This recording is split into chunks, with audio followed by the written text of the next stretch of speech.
Tahimik na umalis ang asawa nang matuklasan ang pagtataksil ng kanyang mister sa babaeng buntis. Pagkalipas ng 3 taon, napilitang lumuhod at humingi ng tawad ang masamang asawa sa kanya. Maaari pa bang maibalik ang dating pag-ibig o huli na ang lahat? Isang magandang at mapagpalang araw sa inyong lahat, mga minamahal naming tagapakinig.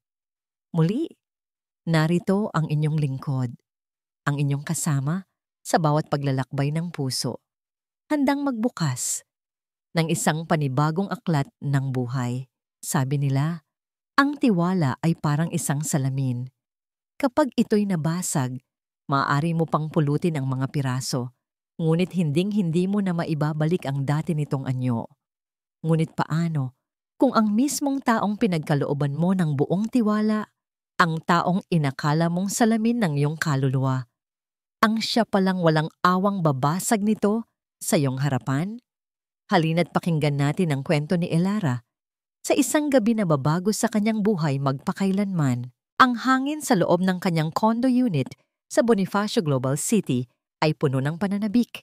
Para kay Elara Santos, hindi ito isang ordinaryong gabi.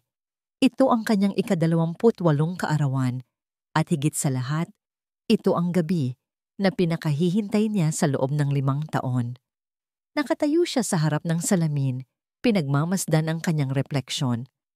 Suot niya ang isang simpleng seda na bestida, kulay rosas na tila humahalik sa kanyang balat. Isang regalo mula kay Marco noong nakaraang anibersaryo nila. Bahagya niyang hinaplos ang tela at isang ngangiti ang sumilay sa kanyang mga labi. 5 taon. 5 taon ng pagmamahalan, pangarap, at mga pangakong binuo nilang dalawa ni Marco Gonzales. Malapit na, bulong niya sa sarili, habang ang puso niya ay tila nakikipagkarera sa bawat segundong lumilipas. Alam niya, nararamdaman niya sa kaibuturan ng kanyang puso ang mga palihim ng ngiti ni Marco sa mga nakaraang linggo, ang mga pahiwatig nito tungkol sa isang bagong simula, at ang pag-aayos ng isang espesyal na hapunan sa isang mamahaling restaurant kung saan naroon ang lahat ng kanilang malalapit na kaibigan. Lahat ng senyales ay naroon. Ito na ang gabing iyon. Muling sumilip si Elara sa maliit na kahon ng alahas sa kanyang tokador. Doon nakatago ang isang larawan mula sa isang magazine, isang engagement ring na may isang perpektong brilyante, simple ngunit elegante. Minsan, habang namamasyal sila, itinuro niya ito kay Marco. Hindi siya nagsalita, ngunit ang ningning sa kanyang mga mata ay sapat na. Ngumiti lang si Marco noon, ang ngiting nagsasabing, alam ko na. Sa pag-iisip pa lang na baka mamayang gabi, ay maisusuot na niya ang singsing na iyon. Isang mainit na kilig ang gumapang sa buong katawanan niya. Ito na ang katuparan ng lahat. Ang pag-aasawa kay Marco, ang pagbuo ng sarili nilang pamilya. Iyon ang tanging gusto niya. Iyon ang tanging kailangan niya. Nang tumunog ang kanyang telepono, agad niya itong sinagot. Inaasahang si Marco na yon. Ella, malapit na kami. Nasaan ka na? Boses yon ni Maya, ang kanyang matalik na kaibigan. Pababa na! Excited na ako masyado. Tumawa si Elara, isang tawang puno ng purong kaligayahan. Kami rin! Excited na kaming marinig ang malaking balita. Tukso ni Maya. Siguraduhin mong nakahanda na ang oo mo, ha? Sira! Sagot ni Elara, pero namula ang kanyang mga pisngi. Sige na, bababa na ako. See you! Huminga siya ng malalim sa huling pagkakataon, tiningnan ang kanyang sarili sa salamin, at ngumiti. Handa na siya. Handa na siyang simulan ang susunod na kabanata ng kanyang buhay. Ang ambience sa restaurant ay perpekto. Mahinang tugtog ng biolin, mga nagkikislapang ilaw mula sa mga chandelier, at ang masayang tawanan ng kanilang mga kaibigan na pumupuno sa pribadong silid na inireserba ni Marco. Pagdating ni Elara, sinalubong siya ng mga yakap at pagbati. Ngunit ang hinahanap ng kanyang mga mata ay iisa lang. Nakita niya si Marco sa isang sulok, kausap ang ilang kaibigan. Guwapo ito gaya ng dati sa suot nitong navy blue suit. Ngunit may kakaiba. Nang magtama ang kanilang mga mata, ngumiti si Marco. Ngunit ang nangiting iyon ay hindi umabot sa kanyang mga mata. Tila may isang anino ng pagkabalisa na dumaraan doon. Happy birthday, mahal! Bati ni Marco nang lumapit ito at hinalikan siya sa pisngi. Ang halik nito ay mabilis at tila walang init. Salamat! Sagot ni Elara. Sinusubukang iwaksi ang maliit na pagtatakang sumibol sa kanyang isip. Okay ka lang? Parang wala ka sa sarili mo. Pagod lang siguro sa trabaho. Mabilis na sagot ni Marco. Sabay hawak sa kamay niya. Huwag mo akong intindihin. This night is all about you. Sinubukan ni Elara na maniwala. Baka ninenervyos lang talaga ito sa gagawin nitong pag-propose. Naisip niya. Kaya naman, hinayaan na lang niya. Ngunit sa kalagitnaan ng hapunan, napansin niyang palihim na tinitingnan ni Marco ang kanyang telepono sa ilalim ng mesa. Ang kanyang mga daliri ay hindi mapakali at ang kanyang noo ay laging nakakunot kapag iniisip niyang walang nakatingin. Ang bawat minuto na lumilipas ay nagpapabigat sa dibdib ni Elara. Ang pananabik na naramdaman niya kanina ay unti-unting napapalitan ng isang hindi maipaliwanag na kaba. At doon, sa gitna ng masayang kwentuhan, isang figura ang biglang lumitaw sa may pintuan ng kanilang pribadong silid. Isang babaeng hindi imbitado. Isang babaeng kilalang-kilala ni Elara. Si Isabel Reyes, ang dati niyang kaklase na palaging may anino ng inggit sa mga mata sa tuwing titingin sa kanya. Nakasuot ito ng isang pulang bestida na tila sumisigaw ng atensyon at sa kanyang muka ay may isang mapanuksong ngiti. Natahimik ang lahat. Ang mga mata ay napako kay Isabel na dahan-dahang naglakad papalapit sa kanilang lamesa. Ngunit hindi kay Elara siya nakatingin, kundi kay Marco. At sa isang iglap, nakita ni Elara ang pagkagulat at takot sa mukha ng lalaking mahal niya. Isabel, anong ginagawa mo dito? Ang nanginginig na tanong ni Marco. Hindi sumagot si Isabel. Sa halip, lumapit ito sa tabi ni Elara. Ang matamis na ngiti nito ay puno ng lason. Ibinaba nito ang tingin sa mga mata ni Elara, isang tinging puno ng pagtatagumpay. Happy birthday, Elara! Sabi nito sa isang boses na malambing ngunit nakakakilabot. At pagkatapos, itinaas nito ang kanyang kaliwang kamay. Ipinapakita ito sa lahat. Ang mundo ni Elara ay biglang tumigil sa pag-ikot. Doon, sa palasingsingan ni Isabel, nakasuot ang singsing mula sa magazine. Ang singsing na pinapangarap niya. Ang bawat detalye, ang pagkakaukit, ang kislap ng brilyante. Iyon yon. Hindi siya makahinga. Ang ingay ng paligid ay nawala. Napalitan ng isang nakabibinging katahimikan sa loob ng kanyang ulo. Pasensya na ha, bulong ni Isabel, sapat lang para marinig ni Elara. Ang mga salita ay tila mga patalim na tumusok sa kanyang puso. Nauna ako. Bago pa man makapagproseso si Elara sa kanyang nakita, may isa pang kinuha si Isabel mula sa kanyang maliit na clutch bag, isang nakatuping papel. Dahan-dahan niya itong binuksan at inilapag sa mesa. Sa harap mismo ni Elara, isang resulta ng ultrasound. May maliit na imahe sa gitna nito at sa itaas ay nakasulat ang pangalan, Isabel Reyes. At para hindi mo isiping nagbibiro lang ako, dagdag ni Isabel, ang kanyang boses ay malinaw na at matatag para marinig ng lahat. Marco and I, we're having a baby. Ang mga salitang yon ay parang isang bomba na sumabog sa gitna ng silid. Ang hininga ni Elara ay tuluyang nawala. Ang kanyang mga mata ay lumipat mula sa papel, patungo sa singsing at sa wakas, sa mukha ni Marco. Si Marco ay nakatayo roon, maputlang maputla, hindi makagalaw, hindi makapagsalita. Ang kanyang katahimikan ay ang pinakamasakit na kumpirmasyon. Ang kanyang duwag na pag-iwas ng tingin ang siyang tuluyang bumasag sa lahat ng natitirang pag-asa sa puso ni Elera. Naramdaman niya ang pagbagsak ng kanyang mga tuhod. Ang lakas ay biglang nawala sa kanyang katawan. Bumagsak siya sa sahig at ang tanging tunog na lumabas sa kanyang bibig ay isang mahinang hikbi. Ang kanyang perpektong gabi, ang kanyang perpektong buhay, ang kanyang perpektong pangarap. Lahat ay naging abo sa isang iglap. Itinaas niya ang kanyang nanginginig na tingin kay Marco, ang lalaking binigyan niya ng 5 taon ng kanyang buhay. Ang mga luha ay walang tigil na dumadaloy sa kanyang mga pisngi. At sa gitna ng kanyang nawasak na mundo, isang salita lang ang nagawa niyang ibulong. Bakit?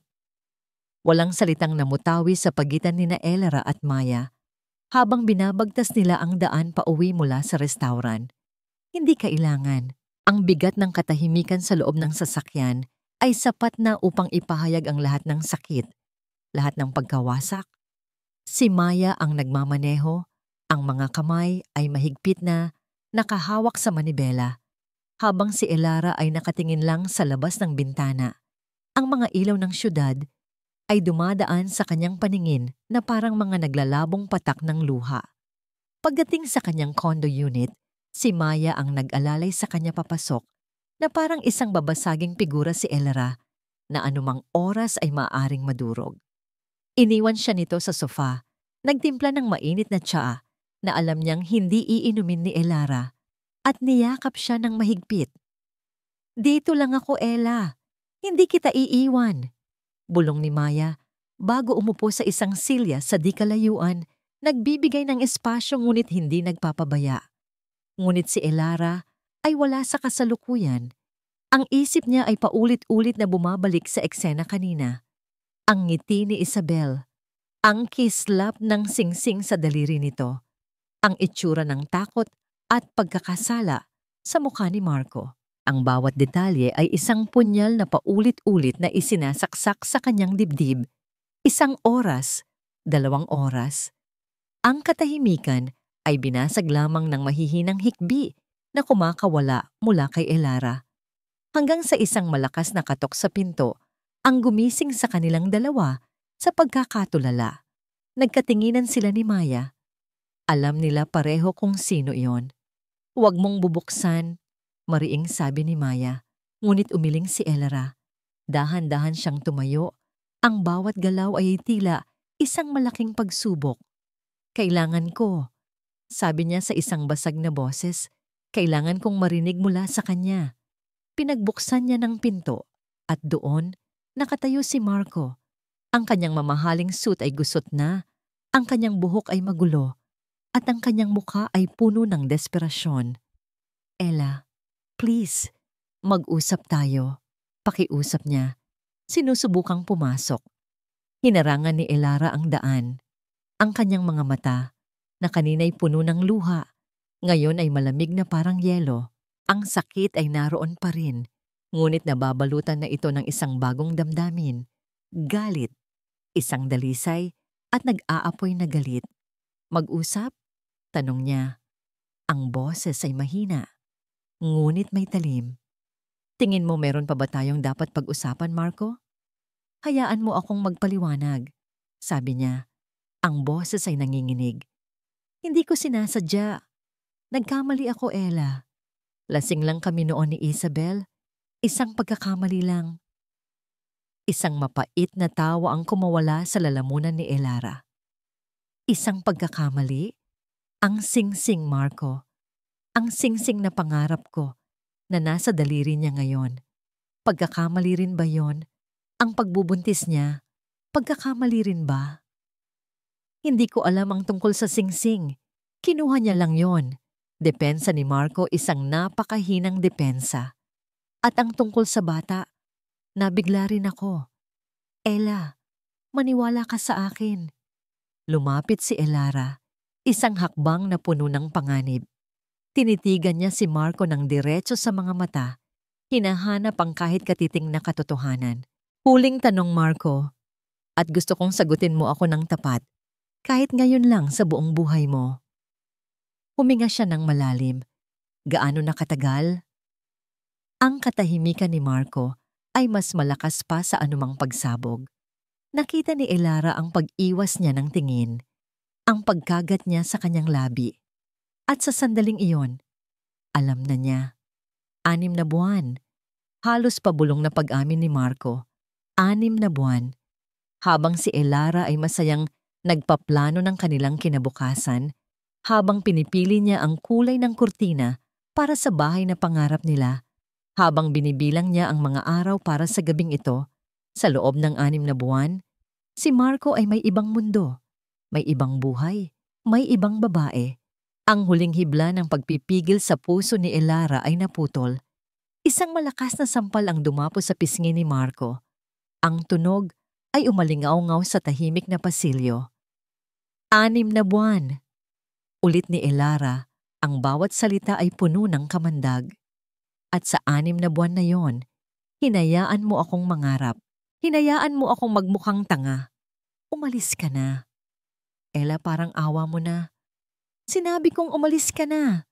Sigaw niya, at sa pagkakataong ito, ang lahat ng pinigilang sakit at galit ay bumuhos. Ayoko nang makita pa ang pagmumukha mo. Kayo ni Isabel, magsama kayo. Lumayas ka sa buhay ko.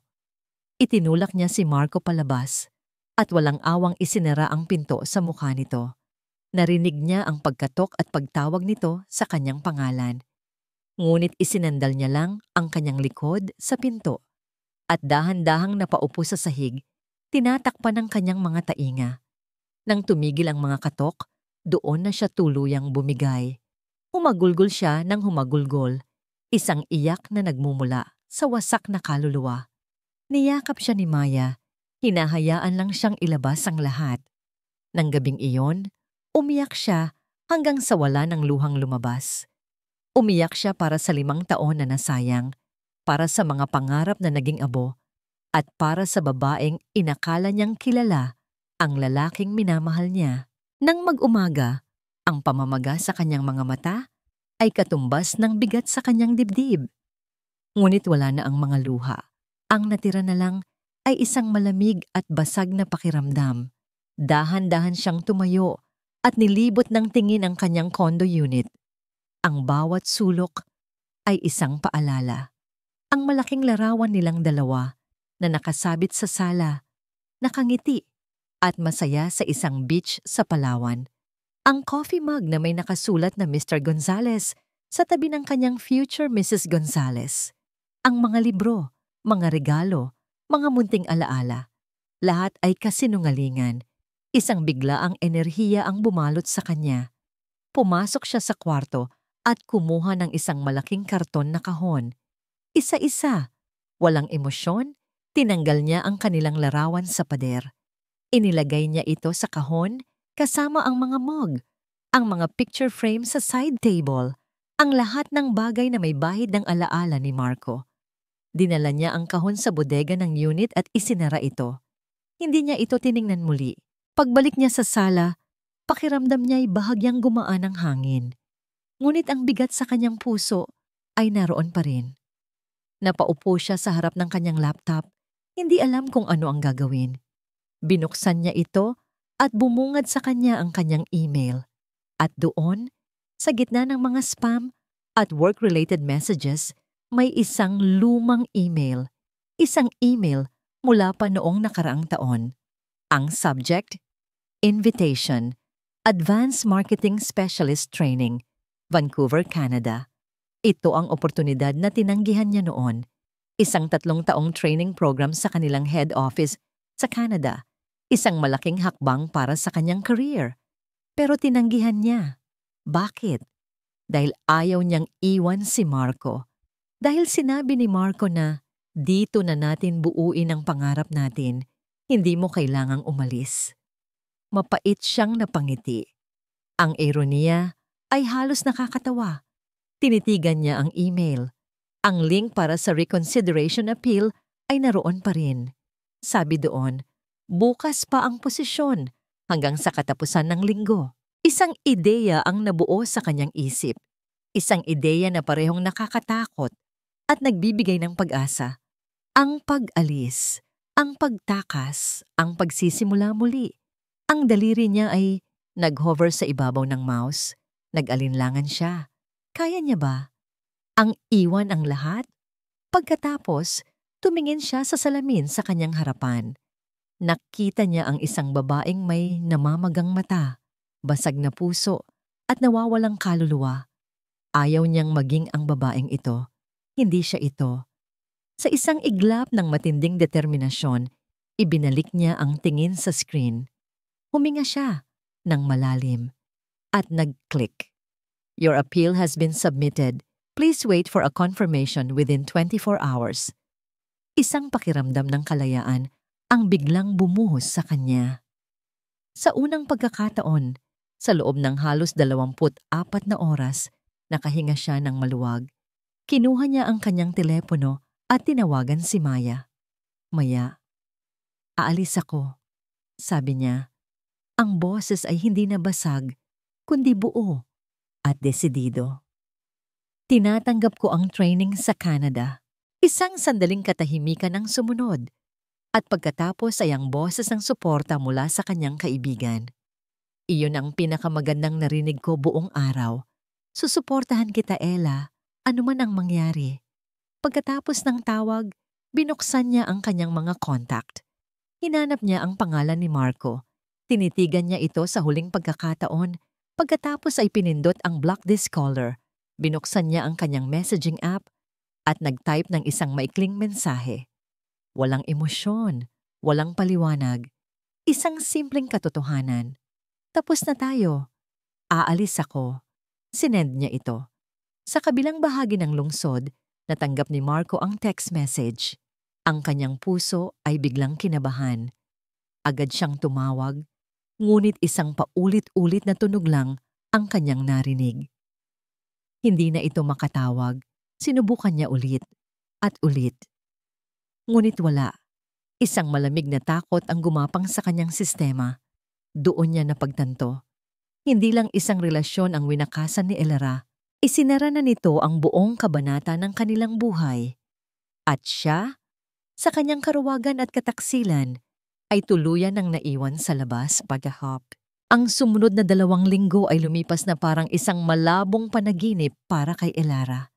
Ang kumpirmasyon mula sa kanilang head office sa Vancouver ay dumating wala pang 24 na oras matapos niyang isumite ang kanyang apela. Mula noon, ang kanyang mga araw ay napuno ng mga dapat gawin. Pag-ayos ng visa, pag-aasikaso ng kanyang resignation sa trabaho, at ang pinakamabigat sa lahat, ang pag-empake ng buhay na iiwan niya. Ginawa niya ang lahat ng may halos mekanikal na kilos. Ang bawat damit na tinutupi, bawat aklat na inilalagay sa kahon, ay ginagawa niya ng walang emosyon. Ito ang tanging paraan para malampasan niya ang bawat araw, ang isara ang kanyang puso, at hayaan na lang ang kanyang isip at mga kamay ang gumalaw. Itinuring niyang ang bawat kahon na naisasara ay isang piraso ng kanyang nakaraan na itinatabi na niya magpakailanman. Ang mga tawag at text mula sa mga kaibigan ni Marco at maging mula sa pamilya nito ay hindi niya pinansin. Nagpalit siya ng numero ng telepono. Tanging si Maya at ang kanyang pamilya lang ang nakakaalam ng bago. Hindi siya nagpaalam kanino man. Gusto niyang umalis ng tahimik na parang isang multo na naglalaho sa dilim. Isang hapon, habang nag-aayos siya ng kanyang mga gamit, tinulungan siya ni Maya. Sigurado ka ba talaga dito, Ella? Tanong ni Maya habang iniaabot ang isang tumpok ng mga damit. Hindi mo man lang ba sila haharapin? Tumingin si Elara sa labas ng bintana, sa mga nagtataasang gusali ng Makati. Para saan pa, May? Anong sasabihin ko? Anong sasabihin nila? Ang katahimikan na lang ang tanging paraan para maprotektahan ko ang natitira pa sa akin. Naintindihan ni Maya. Sa ilalim ng ipinapakitang katatagan ni Elara, alam niyang naroon pa rin ang isang pusong basag na basag. Ang pinakamahirap na bahagi ay ang pag-alis sa kanyang condo unit. Bago niya ibigay ang mga susi, nilibot niya ito sa huling pagkakataon. Ang mga pader na dati puno ng mga larawan ay blangko na ngayon. Ang mga espasyong dati puno ng tawanan at mga pangarap ay napalitan ng alingaw-ngaw ng kawalan. Dito niya binuo ang kanyang hinaharap kasama si Marco. At dito rin ito gumuho. Huminga siya ng malalim, pinipigilan ang mga luhang nagbabadyang tumulo at tuluyan ng tumalikod. Samantala, sa isang bagong apartment sa kabilang bahagi ng lungsod, ang buhay ni na Marco at Isabel ay nagsisimula sa isang pundasyong gawa sa kasinungalingan at pilit na kaligayahan. Si Isabel ang pumili ng apartment, isang mas maliit at hindi kasing ganda ng kondo ni Elara. Ngunit pinilit niyang palamutian ito ng mga mamahaling gamit na para bang ang mga material na bagay ay kayang punan ang mga puwang sa kanilang relasyon. "Hindi mo ba gusto, mahal?" tanong ni Isabel isang gabi, habang nakatayo sila sa gitna ng kanilang sala. "Tingnan mo, pinalitan ko na yung sofa. Mas moderno ito, di ba?" Tumingin lang si Marco sa paligid. Ang lahat ay bago, ngunit ang pakiramdam ay banyaga. Walang init, walang buhay. "Maganda!" tipid niyang sagot bago bumalik sa panunood ng TV. Ang nangiti sa mukha ni Isabel ay bahagyang nawala, napalitan ng inis. Gabi-gabi na lang silang ganito. Uuwi si Marco mula sa trabaho, tahimik na kakain, at pagkatapos ay haharap sa TV o sa kanyang laptop na parang iniiwasan ng anumang uri ng pag-uusap. "Marco, ano bang problema?" Hindi na nakatiis si Isabel. "Nandito na ako. Tayo na. Hindi ka pa ba masaya? Ito naman ang gusto mo, di ba?" Doon napuno si Marco. Ibinagsak niya ang remote control sa mesa. "Ang gusto ko? Isabel, kailan mo ba ako tinanong kung ano talaga ang gusto ko? Dumating ka na lang bigla sa buhay ko, sa birthday ni Ella, at sinira mo ang lahat." "Sinira ko? O baka naman iniligtas kita?" ganting sigaw ni Isabel. "Marco, aminin mo na kasi. Matagal ka nang hindi masaya sa kanya. Nagsasawa ka na. Ako ang nagbigay sa'yo ng dahilan para kumawala." "Hindi mo alam kung ano ang nararamdaman ko," sigaw ni Marco pabalik. "Mahal ko si Elara." Ang mga salitang iyon ay tumama kay Isabel na parang isang sampal. "Mahal mo? Pero ako ang nandito. Ako ang nagdadalang tao sa anak mo." Ang pagtatalo ay nauwi sa isang mahabang katahimikan. Si Marco ay napasabunot na lang sa kanyang buhok, puno ng pagsisisi, habang si Isabel ay tahimik na umiiyak sa isang sulok, mga luha ng galit at frustrasyon. Ito ang kanilang paraiso, isang hawlang gawa sa obligasyon at sama ng loob. Dumating ang araw ng pag-alis ni Elara. Ang araw ay maulap, na tila nakikiramay sa bigat ng kanyang dibdib. Tanging si Maya lang ang naghatid sa kanya sa airport. Walang mahabang despedida, walang mga dramang naganap. Habang naglalakad sila papasok sa departure area, niyakap ni Elara ang kanyang kaibigan. Ito na marahil ang pinakamahirap na paalam. "Mag-iingat ka doon, ha?" sabi ni Maya na may namumuong luha sa mga mata. "Tawagan mo ako palagi. Huwag kang mag-alala sa mga bagay dito. Just heal yourself, okay?" Tumango si Elara. "Salamat sa lahat, May. Utang ko sa iyo ang buhay ko." "Walang utang na loob," sagot ni Maya. "Basta pagbalik mo, gusto kong makita yung Elara na kilala ko. Matapang, matalino, at buo ulit." "Pangako," bulong ni Elara. Naghiwalay sila ng yakap.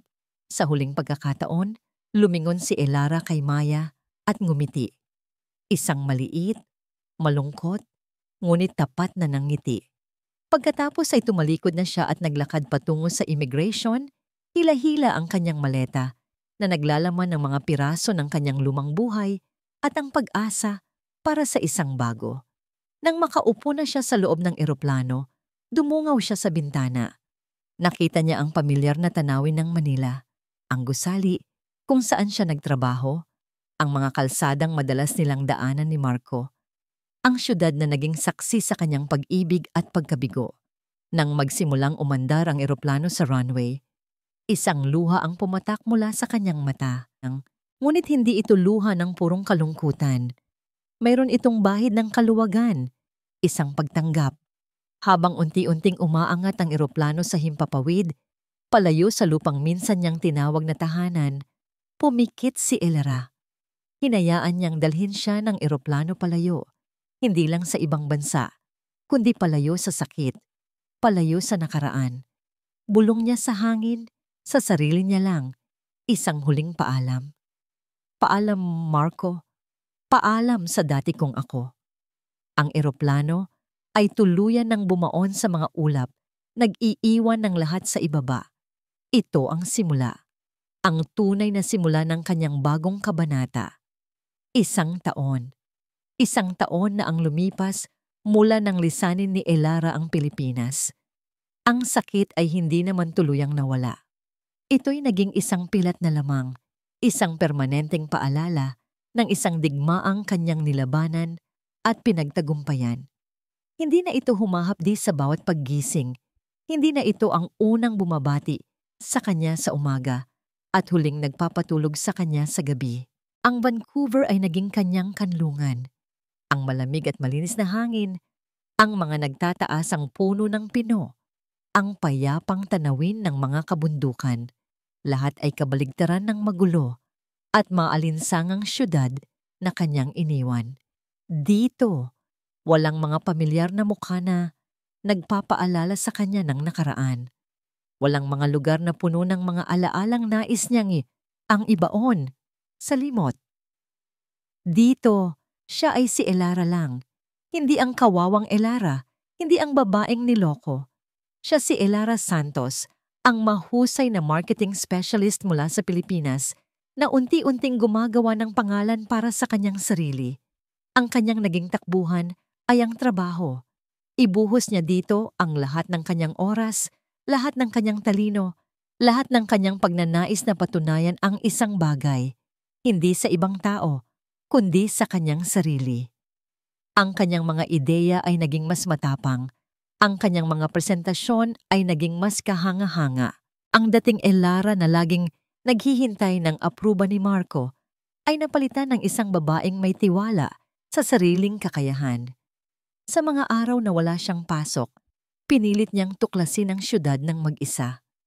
Naglalakad siya sa kahabaan ng seawall sa Stanley Park, nanonood sa mga barkong dumadaan. Nagbabasa siya ng libro sa mga maliliit na coffee shop sa Gastown, habang pinagmamasdan ang mga taong abala sa kani-kanilang buhay. Sa una, ang kalungkutan ay palagi niyang kasama. Ngunit unti-unti, ang kalungkutan ay napalitan ng kapayapaan. Natutunan niyang maging masaya sa sarili niyang kumpanya. At paminsan-minsan, sa mga hindi inaasahang pagkakataon, nahuhuli niya ang kanyang sarili na napapangiti, isang maliit at totoong ngiti na nagmumula sa loob. Sa opisina, nakilala niya si Liam De Leon, isa siyang senior project manager, isang Filipino-Canadian na lumaki sa Vancouver. Sa unang tingin, si Liam ay seryoso at mahirap basahin. Bihira itong magsalita sa mga meeting maliban na lang kung kinakailangan. Ngunit sa tuwing magsasalita ito, ang lahat ay nakikinig. Ang kanyang mga ideya ay laging matalino. Ang kanyang mga solusyon ay laging praktikal. Nagsimula silang magkasama sa isang malaking proyekto para sa isang bagong kliyente. Ito ang pinakamalaking account na hahawakan ni Elara mula nang dumating siya. Sa una, kinakabahan siya, ngunit ang kalmadong presensya ni Liam ay nakatulong para mapanatag siya. "Your initial concept is strong, Elara," sabi ni Liam isang araw habang tinitingnan nila ang mga draft sa conference room. "But we can push it further. What if we integrate a community-based approach instead of just focusing on digital ads?" Habang ipinapaliwanag ni Liam ang kanyang ideya, hindi napigilan ni Elara na humanga. Nakita niya ang passion sa mga mata nito, isang tahimik ngunit matinding pagnanais na gumawa ng isang bagay na may katuturan. Ito ay isang uri ng kumpiyansa na hindi nagyayabang, kundi nag-aanyaya ng respeto. Wala sa kanilang mga pag-uusap ang personal na bagay. Ang lahat ay tungkol sa trabaho. Ngunit napapansin ni Elara ang mga maliliit na bagay. Napapansin niyang palagi siyang tinitimplahan ni Liam ng kape kapag nakikita nitong napupuyat na siya nang hindi nagtatanong. Napapansin niyang ito ang laging unang nag-email ng good job, team, pagkatapos ng isang matagumpay na presentasyon. Isang gabi, malalim na ang gabi, at silang dalawa na lang ang naiwan sa kanilang palapag. Kailangan nilang tapusin ang final proposal para sa kliyente kinabukasan. Ang utak ni Elara ay pagod na at tila ayaw nang gumana. Napasandal siya sa kanyang upuan at napapikit. Minamasahe ang kanyang sentido. Narinig niya ang mahinang tunog ng paglapit. Pagdilat niya, nakita niya si Liam na may dalang 2 tasa. Inilapag nito ang isa sa kanyang lamesa. "Mainit na kape," sabi nito sa mahinang boses. "Figured you could use this." Tumingin si Elara sa tasa, pagkatapos ay sa kanya. "Salamat, Liam. Hindi mo na kailangang gawin to. Trabaho ko rin naman to," sagot nito. At sa unang pagkakataon, nakita ni Elara ang isang bahagyang ngiti sa mga labi nito. Isang maliit, halos hindi kapansin-pansin ng ngiti. Besides, hindi mananalo ang team kung isa sa atin ang susuko. Hindi na ito nagsalita pa. Bumalik ito sa kanyang lamesa na nasa tapat lang ng lamesa ni Elara at tahimik na nagpatuloy sa kanyang ginagawa. Walang tanong kung pagod na ba siya. Walang tanong tungkol sa kanyang personal na buhay. Nandoon lang ito, isang tahimik na presensya, isang kasamang hindi nang hihimasok. Habang humihigop si Elara sa mainit na kape, isang kakaibang pakiramdam ang gumapang sa kanyang dibdib. Sa loob ng 5 taon, nasanay siya sa pag-ibig ni Marco. Isang pag-ibig na parang apoy, mabilis magliyab, nakakasilaw, ngunit sa huli ay nanunupok at nag-iiwan ng abo. Ito, ang kilos ni Liam, ay iba. Ito ay parang isang mahinahon at tuloy-tuloy na init. Hindi nakakapasong, ngunit nagbibigay ginhawa. Nagbibigay ng pakiramdam ng seguridad. Natapos nila ang proposal ng pasado hating gabi. Sabay silang lumabas ng gusali. Ang hangin ng gabi ay malamig. "Salamat ulit sa kape, Liam, at sa tulong," sabi ni Elara habang papunta sila sa parking lot. "Walang anuman," sagot nito. "You did most of the work. Magaling ka, Elara."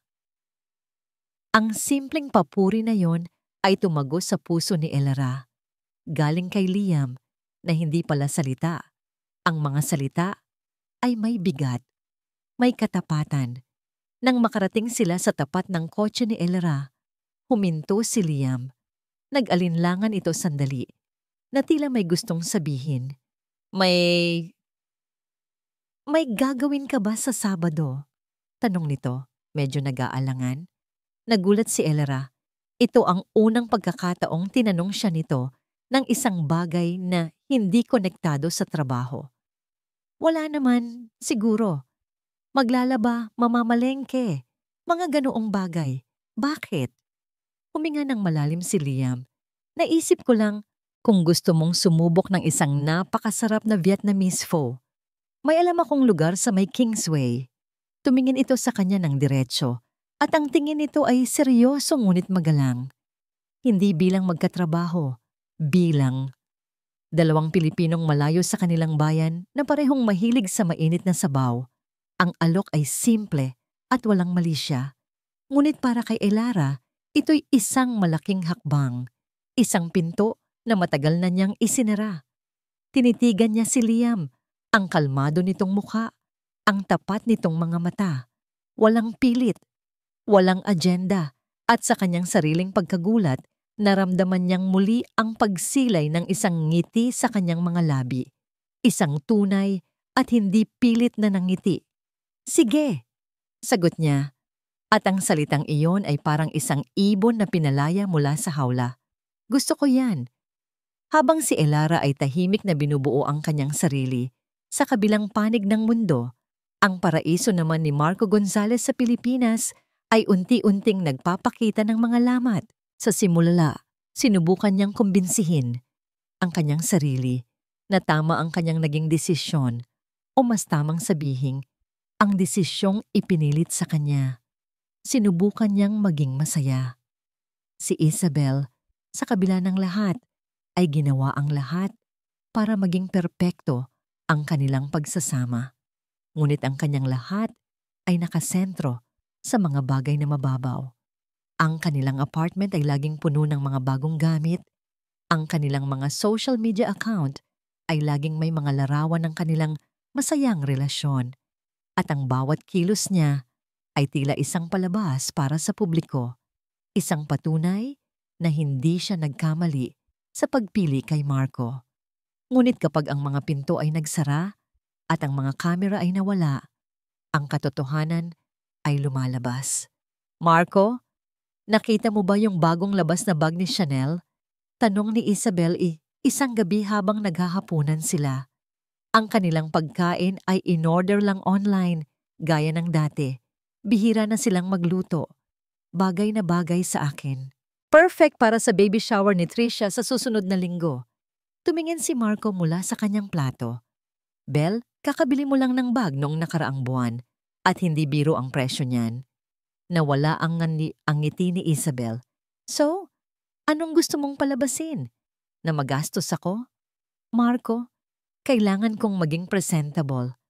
Mga asawa ng kliyente mo ang makakasama ko doon. Para rin to sa'yo, sa imahe mo. Ang imahe ko ay hindi nakasalalay sa kung gaano kamahal ang bag mo, sagot ni Marco. Isang pamilyar na pagod ang gumapang sa kanyang boses.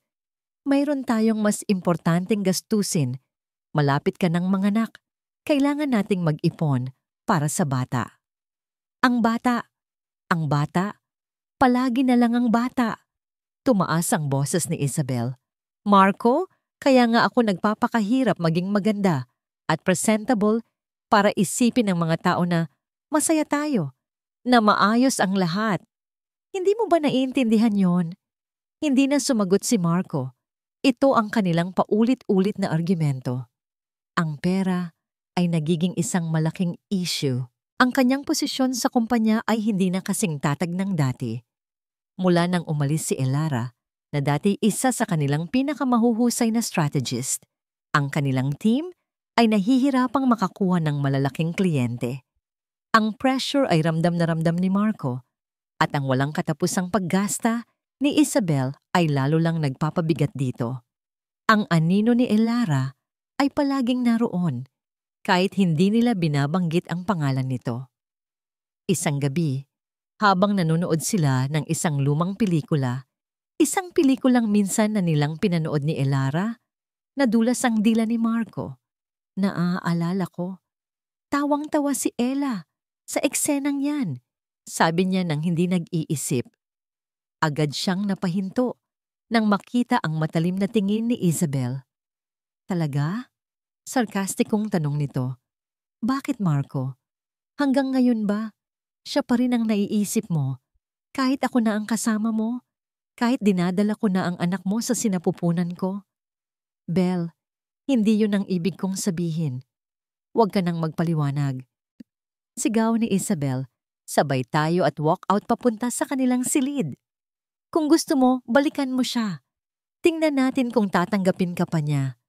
Ang mga gabing tulad nito ay naging pangkaraniwan. Ang kanilang apartment, na dapat sana'y isang tahanan, ay naging isang battlefield ng mga non-trigger na salita at mga akusasyong walang basihan. Nang isilang ni Isabel ang kanilang anak, isang lalaki, umasa si Marco na magbabago ang lahat. Umasa siyang ang maliit na sanggol na iyon ang magiging tulay na muling magdurugtong sa kanila. Pinangalanan nila itong Miguel.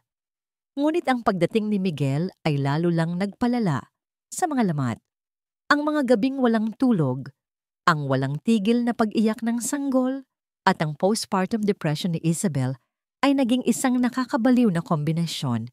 Si Isabel, na sanay sa atensyon, ay hindi matanggap na ang mundo niya ngayon ay umiikot na lang sa pag-aalaga ng isang sanggol.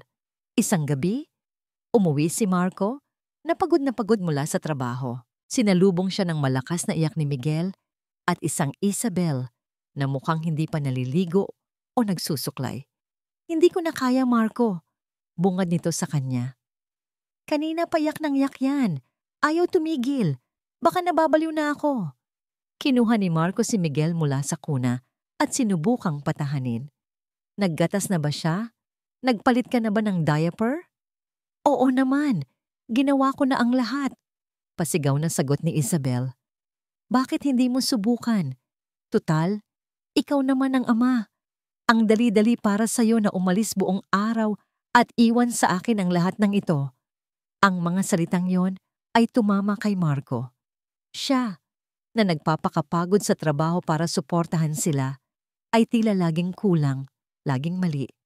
Kinagabihan, nang sa wakas ay nakatulog na si Miguel at si Isabel ay nasa banyo, napaupo si Marco sa dilim ng kanilang sala.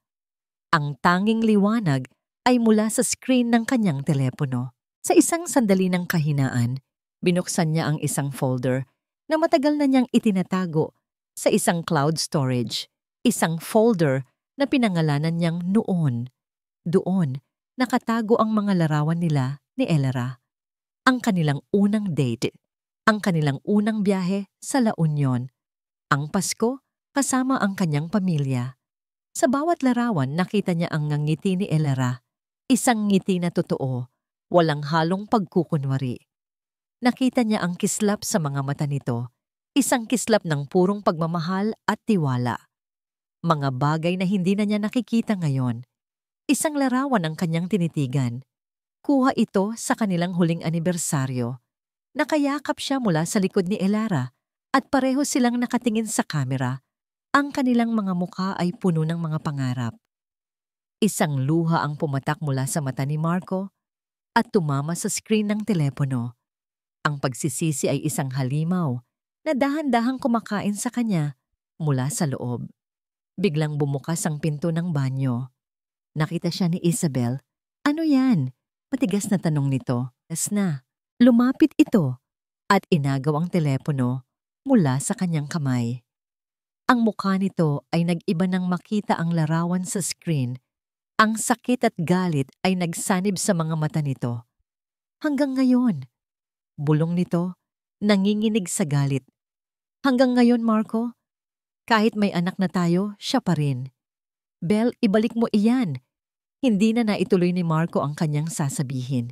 Sa isang marahas na kilos, ibinato ni Isabel ang telepono sa pader. Ang screen ay nabasag at nagdilim. "Kahit kailan, hindi mo siya makakalimutan." Sigaw ni Isabel. Ang kanyang boses ay puno ng lason at pagkabigo. "Pinili mo ako, Marco. Kaya dapat akong ako lang ang mamahalin mo. Naririnig mo ba ako? Ako lang." Nakatayo lang si Marco, nakatingin sa basag na telepono sa sahig. Ang larawan nila ni Elara ay nawala na, ngunit ang imahe nito ay malinaw na malinaw pa rin sa kanyang isipan. Sa gabing iyon, natulog si Marco sa sofa, sa gitna ng dilim, sa gitna ng katahimikan na binabasag lamang ng mahinang pag-iyak ng kanyang anak. Mula sa kabilang silid, napagtanto niya ang isang mapait na katotohanan. Ang paraisong ipinangako sa kanya ay isa palang impyerno. At siya, sa sarili niyang kagagawan, ang kusang pumasok dito. Ang tanghalian sa Vietnamese restaurant noong Sabado ay naging mas komportable kaysa sa inaasahan ni Elara. Nawala ang formalidad na laging namamagitan sa kanila sa opisina. Napag-usapan nila ang lahat ng bagay na walang kinalaman sa trabaho, mula sa kanilang paboritong pagkain noong bata, sa mga nakakatawang karanasan bilang isang Pilipino sa ibang bansa, hanggang sa mga librong huli nilang nabasa. Nalaman ni Elara na si Liam, sa kabila ng seryosong anyo nito, ay mayroong isang banayad at nakakatawang personalidad. Nalaman din niyang pareho silang mahilig sa mga lumang OPM songs at sa maanghang na pagkain. Sa loob ng 2 oras na yon, nakalimutan ni Elara ang kanyang mga alalahanin. Sa unang pagkakataon sa loob ng napakatagal na panahon, naramdaman niyang siya ay isang normal na tao lamang na nag-e-enjoy sa kumpanya ng isang kaibigan. Ang tanghaliang yon ay nasundan pa ng maraming iba pa. Minsan, kape pagkatapos ng trabaho. Minsan, sabay silang manonood ng sine kapag Biyernes ng gabi. Walang anumang pilitan. Ang lahat ay natural na dumadaloy. Hindi nila ito tinawag na dating. Ito ay 2 taong dahan-dahang nagiging komportable sa isa't isa. Isang maaraw na hapon ng linggo, inaya ni Liam si Elara na maglakad-lakad sa Stanley Park. Ang hangin ay sariwa, may dalang amoy ng dagat at ng mga puno. Naglalakad sila sa tabi ng seawall, pinapanood ang mga taong nagbibisikleta at ang mga barkong naglalayag sa di kalayuan. Alam mo ba, pagsisimula ni Liam, noong unang taon ko dito, pagkatapos kong graduate sa college, dito ako laging tumatambay. Bakit? Tanong ni Elara habang pinapanood ang isang eroplanong dagat na lumilipad sa himpapawid. Pakiramdam ko kasi, napakalaki ng mundo. Sagot ni Liam, ang kanyang tingin ay nasa malayo. At sa laki ng mundo, ang mga problema ko ay nagiging napakaliit, nakakatulong para magkaroon ng perspektibo. Mayroong isang pahiwatig ng kalungkutan sa kanyang boses na nakuha ang atensyon ni Elara. Tumingin siya kay Liam na ngayon ay seryosong nakatingin sa karagatan. Mukhang may malalim kang pinaghuhugutan, sabi ni Elara sa isang mahinang boses. Ngumiti si Liam, isang malungkot na ngiti. Lahat naman tayo siguro. Naupo sila sa isang bench na nakaharap sa dagat. Sa loob ng ilang minuto, katahimikan ang namagitan sa kanila. Hindi ito isang awkward na katahimikan, kundi isang katahimikang puno ng pag-unawa. Nabanggit ko sa iyo noon na dito ako lumaki. Muling pagsasalita ni Liam. Pero hindi alam ng marami na bumalik ako sa Pilipinas para magtrabaho ng 5 taon. Doon ko nakilala si Sofia. Ito ang unang pagkakataong narinig ni Elara na nagbanggit si Liam ng pangalan ng isang babae. Nakinig lang siya. Hinahayaan itong magpatuloy sa sarili nitong bilis. She was a lawyer. Matalino, ambisyosa, maganda. Everything I thought I wanted. Pagpapatuloy niya, ang kanyang mga mata ay nakapako pa rin sa abot-tanaw. We were engaged. Plano na ang lahat. 1 buwan na lang bago ang kasal. Huminga siya ng malalim na para bang inaalala ang bigat ng nakaraan. Isang gabi, umuwi ako at nadatnan ko siyang nag-iimpake ng mga gamit niya. Sinabi niya sa akin na hindi na niya kayang ituloy. May inalok daw sa kanyang partnership sa isang malaking law firm sa New York. Isang oportunidad na hindi niya kayang palampasin. Tumingin si Liam kay Elara sa unang pagkakataon. At ako, hindi kasama sa mga plano niya. Nakita ni Elara ang sakit sa mga mata ni Liam. Isang sakit na pamilyar sa kanya. Ang sakit ng pag-iwan. Ang sakit ng pakiramdam na hindi ka sapat. Sinubukan kong pigilan siya. Pag-amin ni Liam, nagmakaawa ako. Sinabi kong handa akong sumunod sa kanya sa New York na magsisimula ako ulit doon. Pero sabi niya, Liam, I need to do this alone. Don't make this harder for me. So I let her go. Bumalik ako dito sa Vancouver, sabi niya, para takasan ng lahat. Sa simula, galit na galit ako. Sa kanya, sa mundo, sa sarili ko. Pakiramdam ko, nagkulang ako. Baka kung naging mas matagumpay lang ako, baka hindi niya ako iniwan. Ang mga salita ni Liam ay tumama kay Elara. Ang mga tanong na yon, iyon din ang mga tanong na paulit-ulit niyang tinatanong sa kanyang sarili sa loob ng maraming buwan. Pero habang tumatagal, pagpapatuloy ni Liam at sa pagkakataong ito, may bahid na ng pagtanggap sa kanyang boses. Na-realize ko na hindi naman talaga tungkol sa akin yon. tungkol yon sa kanya, sa mga pangarap niya na hindi niya kayang isakripisyo at walang mali doon. Nagkataon lang na hindi magkatugma ang mga pangarap namin. Ang pagiging bukas ni Liam, ang kanyang katapatan, ay nagbukas ng isang bagay sa puso ni Elara. Sa unang pagkakataon, naramdaman niyang hindi siya nag-iisa sa kanyang pinagdaanan. Hindi ko to sinasabi para kaawaan mo ako, sabi ni Liam, na tila nabasa ang kanyang iniisip. Sinasabi ko to dahil, sa tingin ko, naiintindihan kita, Elara. Nakikita ko yung lungkot sa likod ng mga ngiti mo. Nakikita ko yung pader na itinatayo mo sa paligid mo. Dahil ganoon din ako dati. Dahil sa kanyang mga sinabi, naramdaman ni Elara ang pamilyar na pag-init sa kanyang mga mata. Sa unang pagkakataon, hinayaan niyang makita ng ibang tao ang kanyang kahinaan. Iniwan niya ako para sa ibang babae. Bulong ni Elara, ang mga salita ay halos ayaw lumabas. Sa mismong birthday ko, sa harap ng lahat ng kaibigan namin, at buntis yung babae. Hindi nagsalita si Liam. Hindi niya sinabing I'm sorry o okay lang yan. Sa halip, ginawa niya ang isang bagay na mas kailangan ni Elara. Dahan-dahan, itinaas niya ang kanyang kamay at marahang inilagay sa balikat ni Elara. Isang simpleng kilos ng suporta, isang tahimik na pagsasabi na, nandito ako, nakikinig ako. Ang kilos na yon ay sapat na para tuluyang bumagsak ang mga luha ni Elara. Ngunit hindi ito ang hagulgol ng pagkawasak na naranasan niya noon. Ito ay mga luha ng paglaya.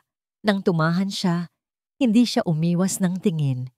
Tinitigan niya si Liam at nakita niya sa mga mata nito ang dalisay na pag-unawa at simpatiya. Salamat, sabi ni Elara. At ang salitang iyon ay naglalaman ng lahat ng pasasalamat na hindi niya kayang bigkasin. Salamat sa pakikinig. Salamat sa pag-unawa. Salamat sa pagpapakita na posible palang maghilom. Tinanggal ni Liam ang kanyang kamay sa balikat ni Elara. Ngunit ang init nito ay nanatili. Tumingin ito ng diretso sa kanyang mga mata. Isang tinging malumanay, ngunit puno ng sinseridad. You deserve to be happy, Ella, sabi nito sa isang mahinang boses. Truly happy. Sa sandaling iyon, habang ang araw ay dahan-dahang lumulubog sa karagatan, naramdaman ni Elara ang isang bagay na matagal na niyang hindi nararamdaman. Isang pagtibok, isang mahina, nag-aalangan, ngunit hindi maikakailang pagtibok ng kanyang puso. Ang mga linggo na sumunod sa kanilang pag-uusap sa Stanley Park ay nagdala ng isang bagong uri ng liwanag sa buhay ni Elara. Ang pader na matagal niyang itinayo sa paligid ng kanyang puso ay unti-unti nang gumuho, pinahihintulutan ang init ng pagkakaibigan at marahil isang bagay na mas malalim pa na pumasok. Ang relasyon nila ni Liam ay hindi minadali. Ito'y parang isang halaman na dahan-dahang tumutubo, binubuo ng maliliit na sandali ng pag-aalaga. Mga pag-uusap hanggang hating gabi, mga biruang sila lang ang nakakaintindi, at ang komportableng katahimikan na nagsasabing hindi nila kailangang punan ang bawat segundo ng salita. Isang Biyernes ng gabi, pagkatapos ng isang mahabang linggo sa trabaho, dinala siya ni Liam sa isang maliit na Italian restaurant sa Commercial Drive. Ang lugar ay simple lang, ngunit ang pagkain ay masarap at ang ambience ay mainit. So ano ang verdict sa Project Nightingale? Tanong ni Liam habang kumakain sila ng pasta. Approved! Masayang sagot ni Elara. Pumayag ang kliyente sa lahat ng proposed revisions natin. Sabi pa ng boss ko si Miss Davies, isa raw ito sa pinakamakinis na campaign launch na nakita niya. Sabi ko sa'yo ngiti ni Liam. It was all you. Ginalingan mo masyado. Team effort yun, sabi ni Elara. Pero hindi niya mapigilan ang pamumula ng kanyang pisngi. Salamat sa tiwala mo, Liam. Palagi. Simpleng sagot nito. At sa paraan ng pagtingin nito sa kanya, naramdaman ni Elara ang isang bagay na mas malalim pa sa propesyonal na paghanga. Isang bagay na nagpabilis ng tibok ng kanyang puso. Pagkatapos ng hapunan, habang naglalakad sila sa ilalim ng mga ilaw ng kalye, dahan-dahang hinawakan ni Liam ang kanyang kamay. Ang kilos ay natural, hindi pilit. Ang mga daliri nila ay magkasalikop na parang matagal na nilang ginagawa iyon. Hindi sila nagsalita, hindi na kailangan. Sa sandaling iyon, sa gitna ng isang banyagang syudad, naramdaman ni Elara ang isang pakiramdam ng pagiging kabilang, isang pakiramdam na matagal na niyang kinalimutan. Naging masaya siya, totoong masaya, at iyon ang nakakatakot. Dahil sa isang sulok ng kanyang isip, may isang maliit na boses na bumubulong, "Huwag kang masyadong maging masaya, baka kunin ulit sa'yo." Ang Lunes ay dumating na parang isang ordinaryong araw. Puno ng pag-asa, pumasok si Elara sa opisina, handang harapin ang mga bagong hamon. Ang umaga ay naging abala sa mga meeting at email. Ngunit bago magtanghalian, isang email ang biglang pumasok sa kanyang inbox. Mula ito sa sekretarya ni Miss Davis, ang kanilang department head. Subject: Urgent meeting regarding your projects, buddy. Elara, please proceed to conference room 3 immediately. Miss Davis and a representative from HR would like to speak with you. Napakunot ang noo ni Elara. Kakausap lang niya kay Miss Davis kaninang umaga at masaya pa ito sa resulta ng Project Nightingale. Bakit may bigla ang meeting kasama ang HR? Isang malamig na kaba ang biglang gumapang sa kanyang dibdib. Ngunit sinubukan niya itong iwaksi. Baka tungkol lang ito sa isang bagong assignment. Pagpasok niya sa conference room 3, ang ambience ay agad na nagsabi sa kanyang may mali. Nakaupo sa kabilang dulo ng mahabang mesa si Miss Davis at si Mr. Henderson mula sa HR. Ang kanilang mga mukha ay seryoso at walang emosyon. Walang anumang bakas ng pagiging palakaibigan na dati niyang nakikita kay Miss Davis. "Elara, please have a seat," sabi ni Miss Davis sa isang formal na tono. Naupo si Elara. Ang kanyang mga kamay ay biglang nanlamig. "May problema po ba?" Inilapag ni Mr. Henderson ang isang folder sa mesa at itinulak ito papalapit sa kanya. "We received an email this morning from a concerned party." Pagsisimula niya. "An anonymous email containing some very serious allegations against you." Nalaki ang mga mata ni Elara. "Allegations? Anong klaseng allegations?" The email alleges, pagpapatuloy ni Mr. Henderson na binabasa ang isang papel, that the core concepts for several of your successful projects here, including Project Nightingale, were not originally yours. It claims that you stole these intellectual properties from your previous employer in the Philippines, Gonzales Marketing. Ang pagbanggit sa pangalan ni Marco ay parang isang suntok sa sikmura ni Elara. Ang hangin ay biglang nawala sa kanyang mga baga. Gonzales Marketing, Marco, ang lahat ay bumalik. That's impossible," nauutal na sabi ni Elara. "That's a lie. Lahat ng ginawa ko dito ay sarili kong gawa." The email provided evidence to support its claim, sabi ni Miss Davis, at ang kanyang boses ay malamig. Binuksan niya ang isang laptop na nasa mesa at ipinihit ito paharap kay Elara. Nasa screen ang mga screenshot ng mga lumang dokumento, mga draft ng proposals, mga brainstorming notes, mga strategy outline. At sa bawat isa, nakita ni Elara ang kanyang sulat kamay, ang kanyang mga lumang ideya. Ito ang mga file na naiwan niya sa lumang computer sa opisina ni Marco. Mga konseptong hindi pa nabubuo, mga buto ng ideya na siya ang nagsimula. Ngunit ang paraan ng pagkakapresenta nito, na may mga petsang binago, ay nagpalabas na ang mga ito ay nauna pa sa mga proyektong ginawa niya sa Vancouver. Ang kanyang dugo ay tila naging yelo. May isang tao lang sa mundo na may access sa mga file na yon. May isang tao lang na may ganitong klaseng galit sa kanya. Isabel. Ang pangalan ay sumabog sa kanyang isipan na parang isang bomba. "This is a setup," sabi ni Elara. Ang kanyang boses ay nanginginig sa pinaghalong galit at takot. "Ang mga ito ay mga personal na file ko, mga draft na hindi ko na ginamit. May isang tao sa Pilipinas na gustong sirain ako." Tumingin sa kanya si Mr. Henderson. Ang kanyang mga mata ay puno ng profesional na pagdududa. "Miss Santos, we understand this is difficult, but you have to admit the similarities are striking. The core mechanics of the Nightingale campaign are almost identical to this draft dated 2 years ago." "Dahil ako ang gumawa ng draft na yan," halos pasigaw na sabi ni Elara. "Ako ang may-ari ng ideyang yan. Hindi ko ito ninakaw." "Elara," malumanay ngunit mariing sabi ni Miss Davies, "we value your work here. You've been an asset to this company, which is why we need to take this very seriously. Intellectual property theft is a ground for immediate termination." Ang salitang termination ay umalingaw-ngaw sa kanyang tainga. Ang lahat ng pinaghirapan niya, ang lahat ng binuo niyang muli, ang kanyang bagong buhay, lahat ay nanganganib na mawala dahil sa isang email na puno ng kasinungalingan. Naramdaman niya ang pag-init ng kanyang mga mata, ngunit pinigilan niya ang kanyang mga luha. Hindi siya iiyak, hindi sa harap nila. "I can prove it," sabi niya, sinusubukang maging matatag. "Mayroon akong mga personal na email, mga log ng aking trabaho. I can show you the entire creative process. I can prove that these ideas evolved from my work here, not from my past." Tumingin si Mr. Henderson kay Miss Davies na bahagyang tumango.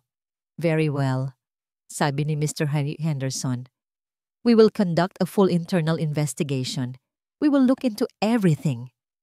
Huminto siya sandali at ang kanyang susunod na mga salita ang tuluyang nagpagguho sa mundo ni Elara. "However, pending the results of this investigation, we have no choice but to place you on immediate administrative leave. Effective today, you are suspended from all work duties." Suspended. Ang salita ay parang isang hatol. Hindi na maalala ni Elara kung paano siya nakalabas sa kwartong iyon.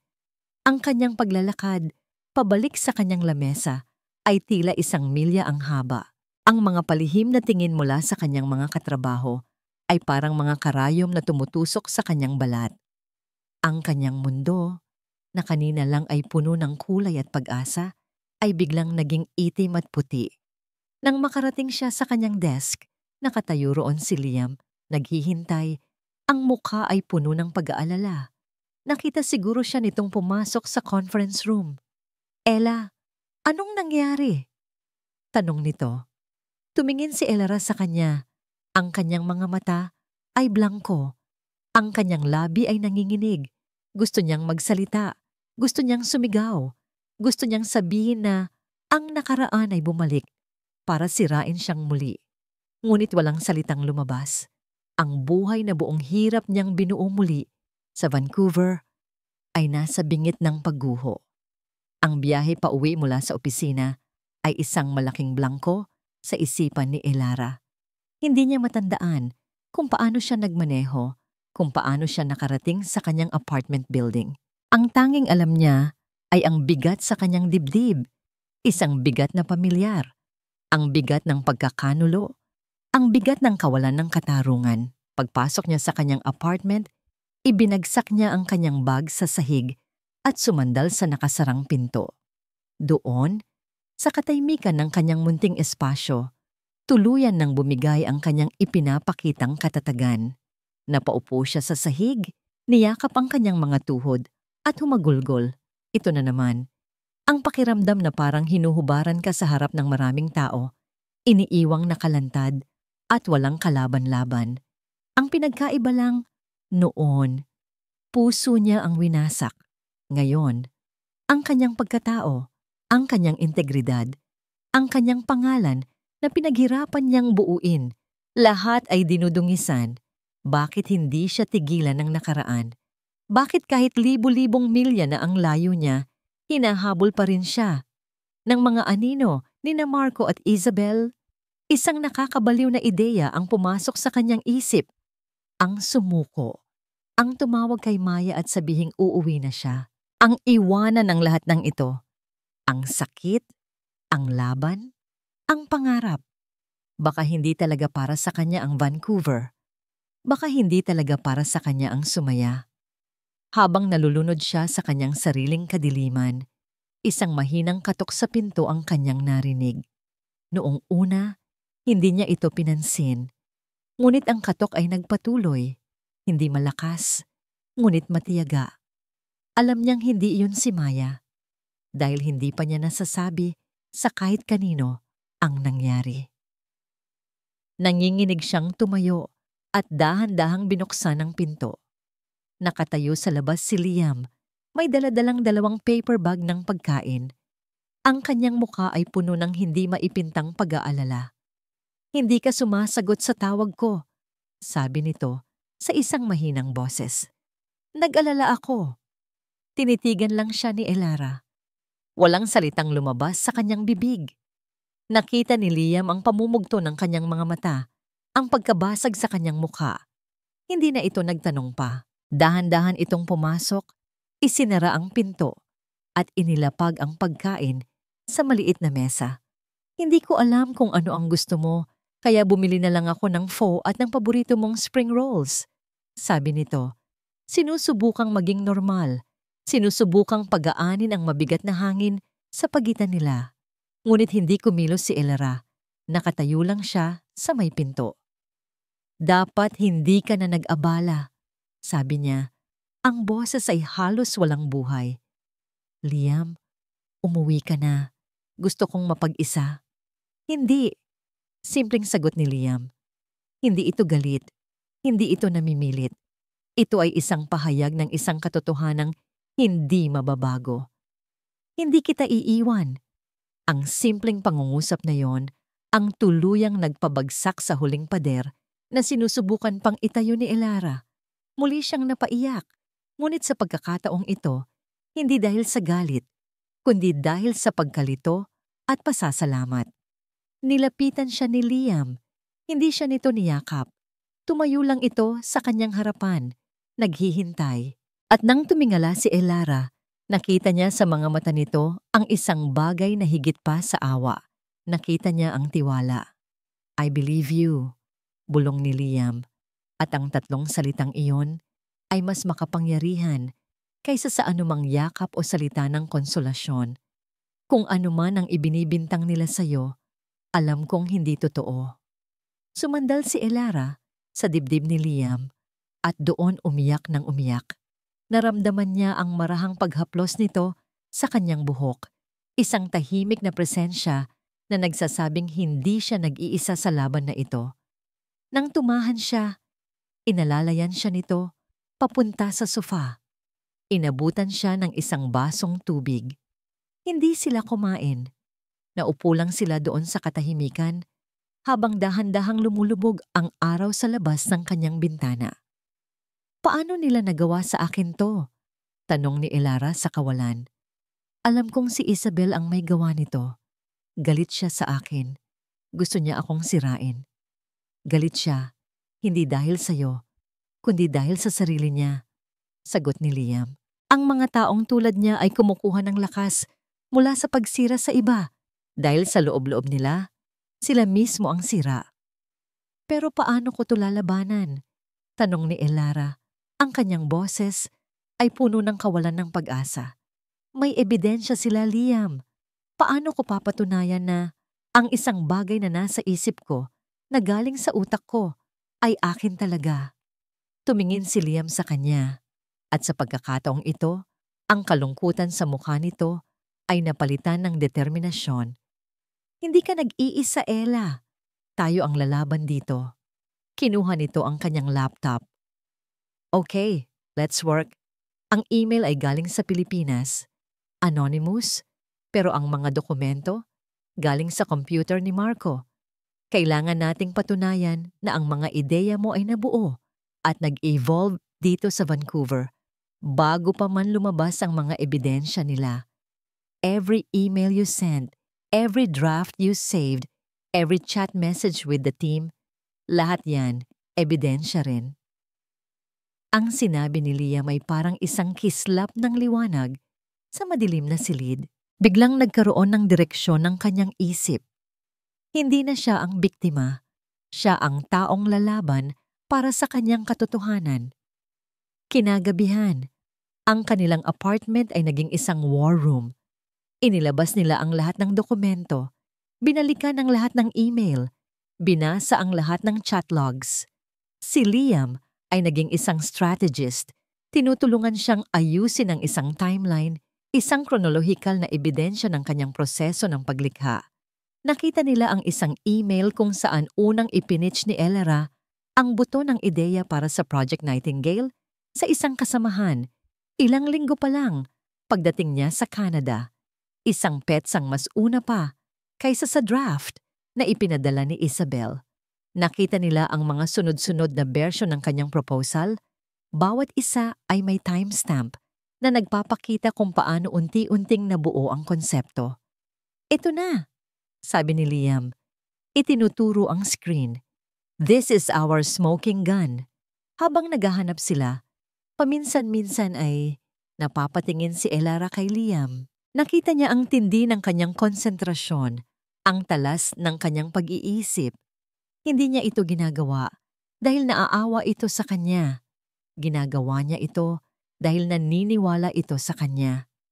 At sa kanya, hindi bilang isang babaeng nangangailangan ng tulong, kundi bilang isang kasamang karapat-dapat ipaglaban. Mag-uumaga na nang matapos sila. Sa harap nila ay isang malinaw at hindi maikakailang ebidensya ng kanyang pagiging inosente. Ang pagod ay ramdam na ramdam ni Elera, ngunit sa ilalim nito, may isang bagong pakiramdam, ang pakiramdam ng pagiging handa.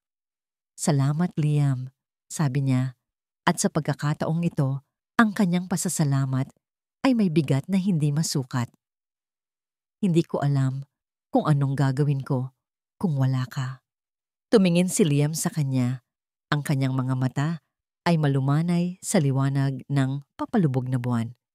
You would have found a way, sabi nito. You're stronger than you think, Elera.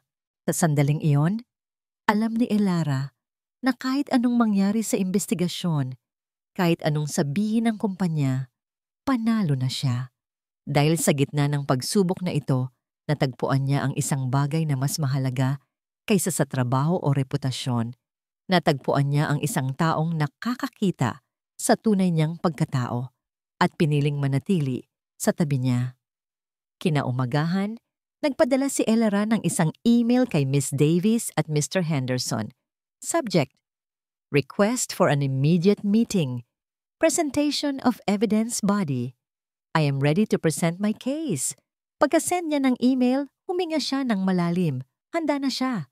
Ano man ang mangyari, haharapin niya ito ng nakataas ang noo.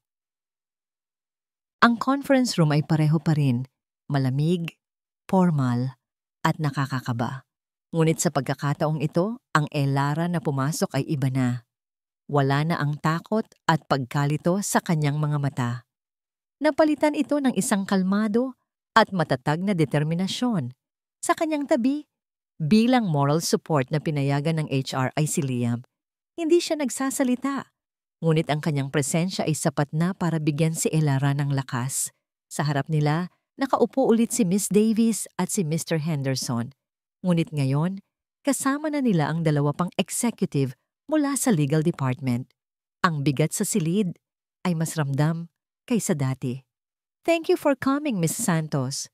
Formal na pagsisimula ni Mr. Henderson. The floor is yours. Tumango si Elera. Hindi siya umupo. Pinili niyang tumayo sa harap ng projector screen na parang isang presenter sa isang napakahalagang campaign pitch. Dahil para sa kanya, iyon nga ito, isang pitch para sa kanyang katotohanan. Good morning. Pagsisimula niya, ang kanyang boses ay malinaw at walang bahid ng panginginig. I am here today, not to defend myself against accusations, but to present the chronological and factual history of my creative work since joining this company. Sa sumunod na 30 minuto, Isa-isang ipinakita ni Elara ang mga ebidensyang kinalap nila ni Liam. Ang bawat slide ng kanyang presentasyon ay malinaw at direkta.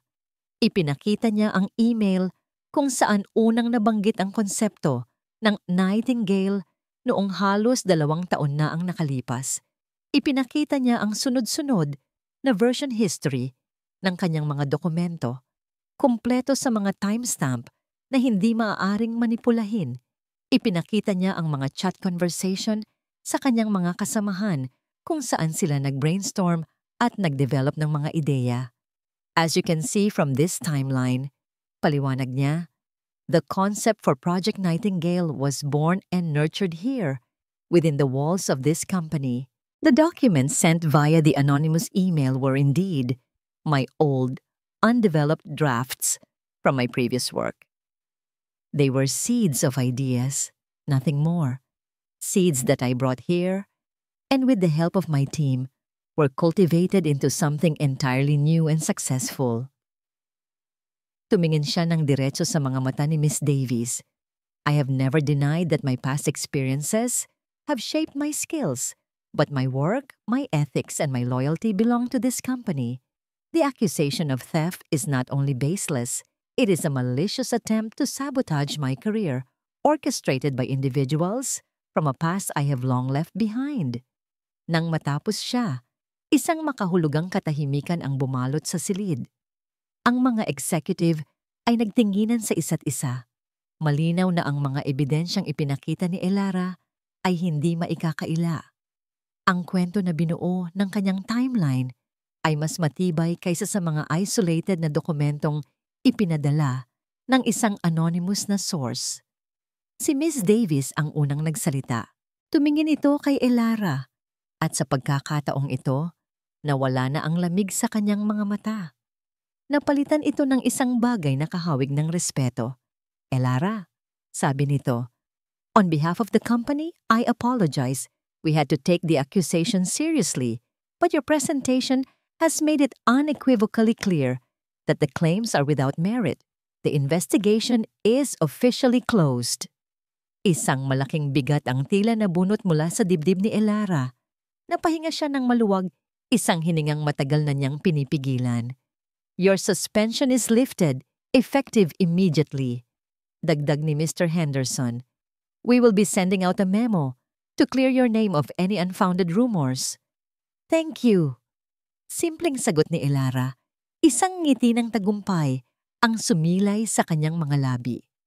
Paglabas nila ni Liam sa conference room, sa unang pagkakataon, hinawakan ni Liam ang kanyang kamay sa harap ng lahat. Pinisil niya ito ng mahigpit. I knew you could do it. Bulong nito, ang kanyang mga mata ay nagniningning sa paghanga. Ang insidente ay hindi lamang naglinis sa pangalan ni Elara. Ito rin ang nagpatibay sa kanyang reputasyon sa loob ng kumpanya.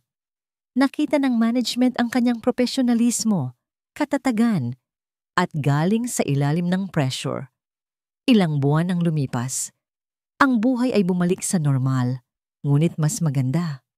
Ang relasyon nila ni Liam ay lalong lumalim, hindi na nila ito itinatago.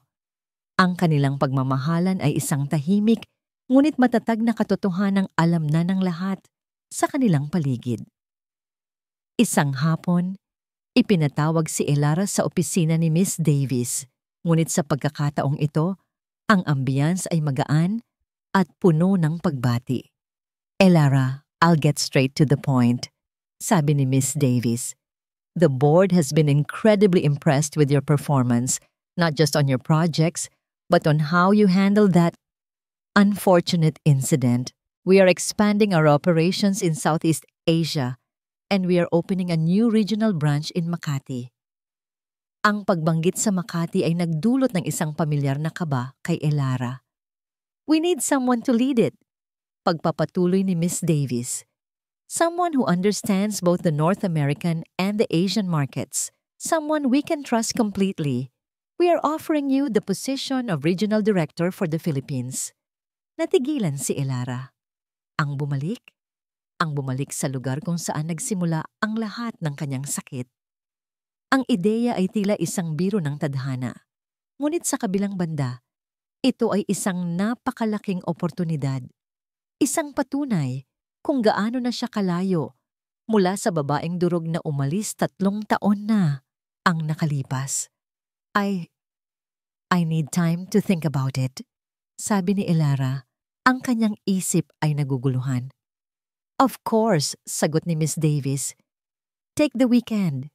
But Elara, I hope you say yes. You've earned this. Nang gabing iyon, sa apartment ni Elara, habang nakatingin sila sa mga ilaw ng syudad mula sa kanyang balkonahe, sinabi niya kay Liam ang tungkol sa alok. Nakinig ito ng mabuti, hindi nagsasalita. Nang matapos si Elara, huminga ito ng malalim. What do you want to do? Tanong nito. Ang kanyang tanong ay simple, ngunit direct to the point. Hindi ko alam, pag-amin ni Elara. Natatakot ako, Liam. Natatakot akong bumalik. Paano kung bumalik ang lahat? Lumapit si Liam at hinawakan ang kanyang mga kamay. Tumingin ito nang diretso sa kanyang mga mata. Look at me, Ella. You are not the same person who left Manila 3 years ago. You are stronger. You are wiser. You are not running away from anything anymore. You will be returning as a victor. Ang kanyang mga salita ay tumagos sa puso ni Elara. Pinapawi ang kanyang mga takot. At isa pa, dagdag ni Liam, isang maliit na ngiti ang sumilay sa kanyang mga labi. Matagal ko nang gustong subukan ulit ang sinigang na luto ng nanay mo. Anong ibig mong sabihin? Tanong ni Elara, naguguluhan. Ang ibig kong sabihin, sabi ni Liam, at ang kanyang ngiti ay lumawak. Ay matagal na rin akong naghihintay ng pagkakataon na magpa-assign sa Manila branch. So if you're going, I'm going with you. Sa sandaling iyon, lahat ng pag-aalinlangan sa isip ni Elara ay naglaho. Pinalitan ito ng isang malinaw na desisyon. Hindi na siya takot. Dahil sa pagkakataong ito, hindi siya uuwi ng mag-isa. Uuwi siya na may kasamang isang pag-ibig na totoo. Isang pag-ibig na nagpapalakas sa kanya. Kinuha niya ang kanyang telepono at nag-text kay Maya. May, I have big news. Uuwi na ako. Pagkatapos, tumingin siya kay Liam. Ang kanyang puso ay puno ng pagmamahal at pasasalamat. Niyakap niya ito ng mahigpit. Yes, bulong niya. Let's go home. Sa eroplano pabalik ng Pilipinas, ilang linggo ang makalipas, nakadungaw si Elara sa bintana. Ang tanawin ay pareho pa rin, ngunit ang babaeng nakatingin dito ay iba na. Hawak niya ang kamay ni Liam, ang kanilang mga daliri ay magkasalikop. Paglapag ng eroplano sa Naya, huminga siya ng malalim. Amoy ng Pilipinas, amoy ng tahanan. Ngunit ang unang araw niya pabalik sa trabaho sa Makati ay nagdala ng isang hindi inaasahang sorpresa. Habang naglalakad siya sa parking lot ng kanilang bagong opisina, isang pamilyar na boses ang tumawag sa kanyang pangalan. Elara? Lumingon siya. At doon, nakatayo sa di kalayuan, ay si Marco Gonzales. Ang kanyang dating maaliwalas na mukha ay gusot. Ang kanyang mga balikat ay tila binibigatan ng mundo. At sa kanyang mga mata, isang halo ng hindi makapaniwala, pagkagulat at isang bagay na kahawig ng desperasyon. Ang nakaraan at kasalukuyan ay biglang nagbanggaan. Ang pagbangga ng tingin nila ni Marco sa parking lot ay tila isang senyas mula sa tadhana, isang hindi maiiwasang pagtatagpo na matagal nang nakabinbin. Ngunit kung noong unay natakot si Elara sa posibilidad na muling masilayan si Marco, ngayon ay iba na. May bahid ng pagkabigla, oo. Ngunit mas nanaig ang isang kalmado at propesyonal na distansya. Si Marco, sa kabilang banda ay tila nakakita ng multo. Ang kanyang bibig ay bahagyang nakabukas. Ang kanyang mga mata ay nanlalaki sa hindi makapaniwalang tingin. Ang lalaking dati punong-puno ng kumpiyansa at karisma ay napalitan ng isang anyong pagod, gusot, at tila binibigatan ng mundo. Ang kanyang buhok ay may ilang puting hiblana. Ang kanyang mga mata ay nanlulupaypay at ang kanyang damit ay hindi na kasing ayos ng dati. Elara? Halos pabulong niyang tanong na para bang sinusuri kung totoo ba ang nakikita. Hindi nagsalita si Elara. Tinitigan niya lang si Marco na para bang pinagmamasdan ng isang tao mula sa isang lumang pelikula. Wala na ang kirot sa kanyang dibdib. Wala na ang galit. Tanging isang uri ng pagtataka at kaunting awa ang kanyang naramdaman. Nang makita ni Marco na totoo nga si Elara, dahan-dahan itong lumapit. Ikaw nga, bumalik ka. Paano? Trabaho. Maikli at matatag na sagot ni Elara. Ako ang regional director ng bagong branch namin dito. Nanlaki ang mga mata ni Marco. Regional director. Ang babaeng iniwan niya ng walang awa ay bumalik. Hindi bilang isang talunan, kundi bilang isang matagumpay na profesional. Bago pa man makapagsalita muli si Marco, lumabas na rin si Liam mula sa building. Nakita niya agad si Elara at Marco. Huminto ito sandali at agad na naramdaman ang tensyon sa pagitan nila. Walang pag-aalinlangan, lumakad si Liam at tumayo sa tabi ni Elara. Inilagay ang kamay sa likod nito, isang malinaw na mensahe ng proteksyon. Is there a problem here, Ella? Tanong ni Liam. Ang kanyang boses ay kalmado, ngunit may pahiwatig ng pagbabanta. Tumingin si Marco kay Liam at sa unang pagkakataon, nakita ni Elara ang inggit sa mga mata nito. Inggit sa kung ano ang mayroon sila ni Liam. Inggit sa lakas na ngayon ay ipinapakita niya. Wala naman, sagot ni Elara. Ang tingin ay nasa mga mata ni Marco. Pumunta na tayo, Liam. May meeting pa ako. Walang imik na lumakad silang dalawa. Iniiwan si Marco na nakatayo mag-isa sa parking lot, nakatingin sa kanilang papalayo. Ang pangyayaring iyon ay naging simula ng sunod-sunod na pagtatangka ni Marco na muling makipag-ugnayan kay Elara. Mga text message na nagbabanggit ng mga lumang alaala, mga email na puno ng pagsisisi at mga tawag na laging hindi niya sinasagot. Ang tono ng kanyang mga mensahe ay mula sa pakiusap hanggang sa desperasyon. Isang araw, pagkatapos ng trabaho, habang naglalakad si Elara papunta sa kanyang kotse, nagulat siya nang biglang sumulpot si Marco mula sa likod ng isang poste. Elara, please, kailangan nating mag-usap. Pakiusap niya, ang kanyang mga mata ay halos lumabas na sa pagmamakaawa. Wala na tayong pag-uusapan, Marco? Sagot ni Elara. Sinusubukang iwasan ito. Mayroon. Kailangan ko ng tulong mo. Pagpupumilit ni Marco, hinarangan ang kanyang daan. Nag-collapse ang Gonzales Marketing, Ella. Nawala ang lahat. Pati bahay, kinuha. Si Isabel, iniwan na ako. Nawalan na ako ng trabaho. Napatigil si Elara. Ang balitang yon ay hindi niya inaasahan. Ang kumpanya ni Marco, ang kumpanyang pinaghirapan nilang buuin, ay tuluyan ng bumagsak. Anong nangyari? Tanong niya, may bahid ng pagtataka. Kasinungalingan lahat, Ella, sabi ni Marco. Ang kanyang boses ay tila iiyak na. Si Isabel. Hindi siya ang inakala ko.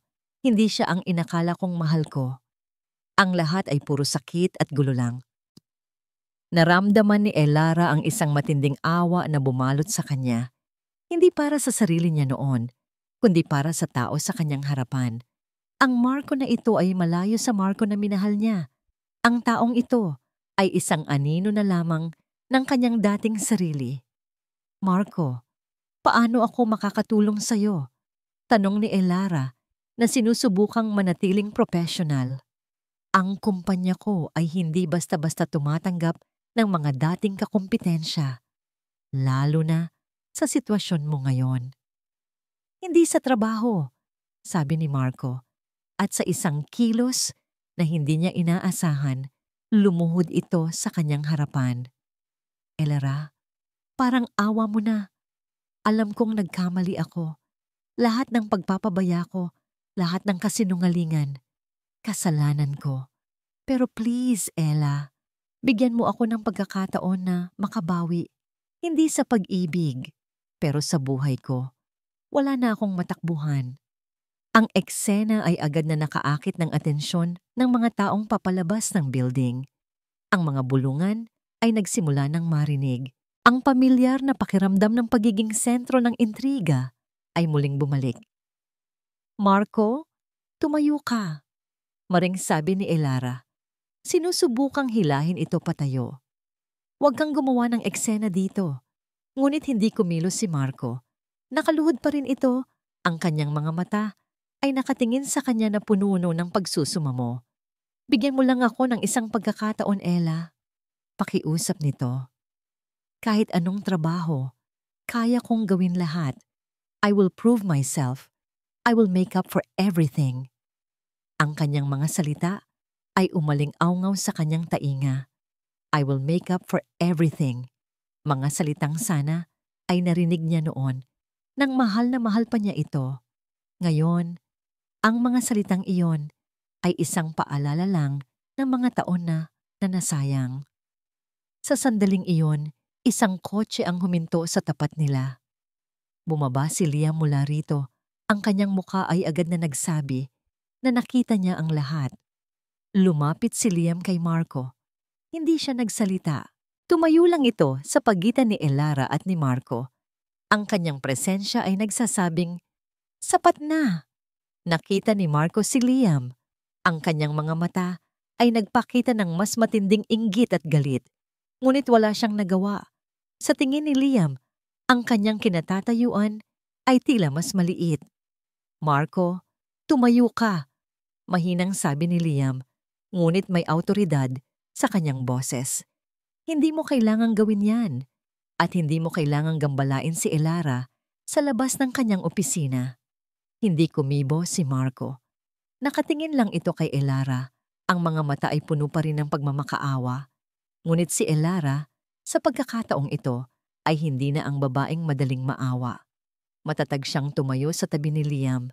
Tiningnan niya si Marco at sa mga mata nito, nakita niya hindi ang isang kalaban, kundi isang taong naligaw. Isang taong bumagsak dahil sa kanyang sariling mga pinili. Ang awa ay naroon, ngunit ito ay isang awa na malayo na. Hindi na bumubulong ng pangako ng pagbabalik. "Umuwi ka na, Marco," sabi ni Elara. Ang kanyang boses ay malinaw at buo. "At subukan mong ayusin ang sarili mo. Hindi mo ako kailangan para doon." Pagkatapos, hinawakan niya ang kamay ni Liam at sabay silang lumakad papalayo. Iniiwan si Marco na mag-isa sa gitna ng kumpol ng mga nagbubulungan na tao. Ang anino ng nakaraan ay naroon, ngunit sa pagkakataong ito, hindi na ito kayang bawiin si Elara. Matapos ang eksena sa parking lot, hindi na muling nagpakita si Marcos sa opisina. Ngunit ang kanyang mga text message ay naging mas desperado. Hindi na ito humihingi ng tulong sa trabaho, kundi ng isang huling pagkakataon para magpaliwanag. Isang pagkakataon para isara ng maayos ang kanilang nakaraan. Sa una, binaliwala ito ni Elara. Ngunit isang gabi, habang kausap niya si Liam, sinabi nito ang isang bagay na nagpabago sa kanyang isip. "Maybe you need that closure too," sabi ni Liam. "Not for him, but for you. To finally turn the page and never look back." Naisip ni Elara na may punto si Liam. Kaya, sa huling pagkakataon, pumayag siyang makipagkita kay Marco. Nagtakda sila sa isang tahimik na coffee shop sa BGC, isang lugar na neutral, walang anumang alaala nilang dalawa. Pagdating ni Elara, nandoon na si Marco, naghihintay sa isang sulok. Lalo itong pumayat, at ang dating sigla sa kanyang mga mata ay tuluyan nang nawala. "Salamat sa pagdating mo," sabi niya nang makaupo si Elara. "Isang oras lang, Marco," sagot ni Elara. Ang kanyang boses ay formal. "May kailangan pa akong gawin," tumango si Marco. Sa loob ng ilang sandali, tila hindi niya alam kung saan magsisimula. Huminga siya ng malalim. "Hindi ko alam kung paano sisimulan," pag-amin niya. "Walang salita ang sapat para sabihin kung gaano ako nagsisisi, Ella. Nasira ko ang buhay mo, Nasira ko ang sarili kong buhay. Nakinig lang si Elara. Wala na siyang naramdamang galit. Parang nanonood na lang siya ng isang taong hindi na niya kilala. Si Isabel. Pagpapatuloy ni Marco at isang mapait ng ngiti ang sumilay sa kanyang mga labi. Akala ko siya ang sagot sa lahat ng pagkabagot ko. Akala ko ang excitement na dala niya ay yun na ang kaligayahan. Pero hindi pala. Ikinuwento niya ang lahat. Ang walang katapusang pag-aaway. Ang selos ni Isabel.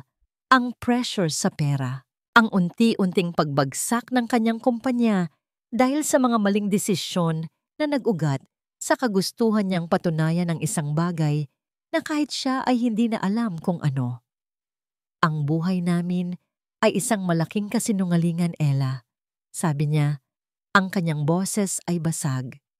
Pinipilit naming maging masaya sa harap ng ibang tao, pero sa loob ng bahay, para kaming nasa impyerno. At si Miguel, ang anak namin, siya dapat ang magiging liwanag, di ba? Ang magbubuklod sa amin. Pero siya pa ang laging nagiging sentro ng away namin. Huminga siya ng malalim, tila nag-iipon ng lakas para sa susunod na sasabihin. Isang araw, nilagnat ng mataas si Miguel. Isinugod namin siya sa ospital. Habang nag-aalala ako, ang iniisip ni Isabel ay kung magkano ang aabuti ng bill. Doon ko naramdaman na may talagang mali. Walang koneksyon, walang pagmamahal, obligasyon lang. Tumingin si Marcos sa kanyang tasa ng kape na parang doon nakikita ang mga alaala. Nagduda ako, Ella. Hindi ko alam kung bakit. Isang maliit na tinig sa isip ko na nagsasabing may hindi tama. Kaya, palihim akong kumuha ng DNA sample. Sinabi ko sa sarili ko, para lang mapanatag ang loob ko, para patunayan sa sarili ko na mali ang mga duda ko. May kinuha siya mula sa kanyang pitaka. Isang nakatuping papel na luma at lukot na. Dahan-dahan niya itong inilapag sa mesa sa pagitan nilang dalawa. Hindi ito ginalaw ni Elara. Tiningnan ko ang resulta, Ella, at doon ko nalaman. Itinaas ni Marco ang kanyang tingin at sa pagkakataong ito, ang kanyang mga mata ay puno ng mga luhang hindi na kayang pigilan. Ang mga luha ay bumagsak sa kanyang pisngi. Hindi ko siya anak. Ang apat na salitang yon ay tumama kay Elara na parang isang malakas na sampal. Ang hangin ay tila nawala sa silid.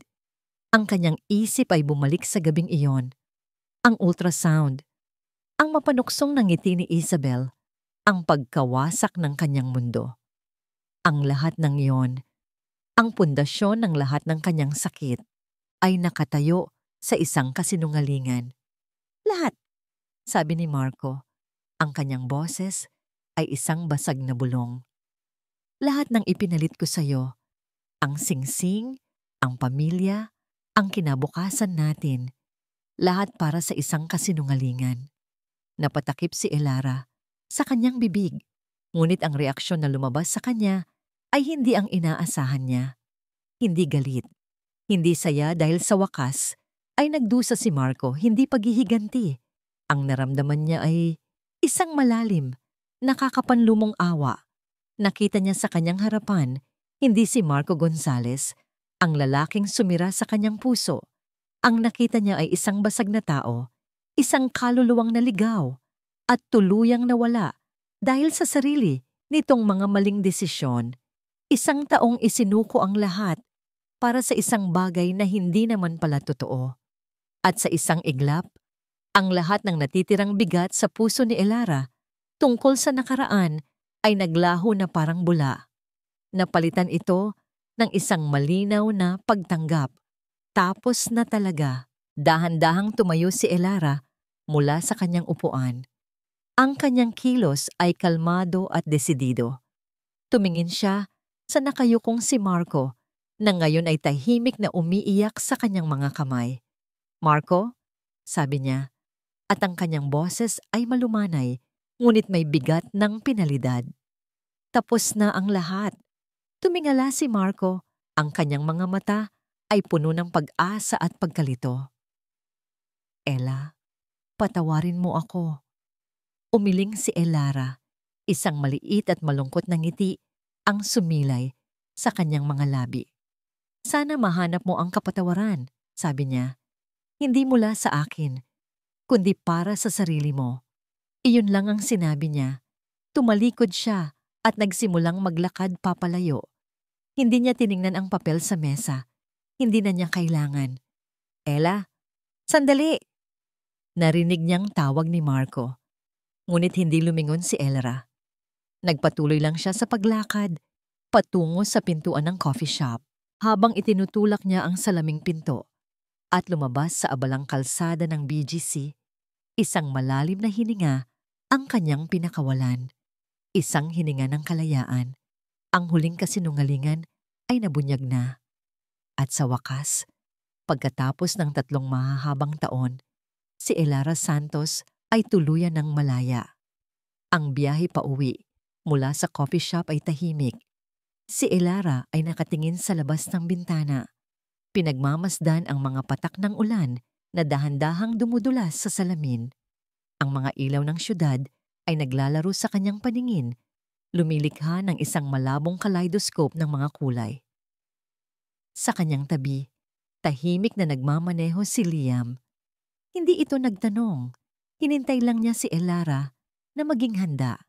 Nang makarating sila sa apartment ni Elara, doon pa lang siya nagsalita.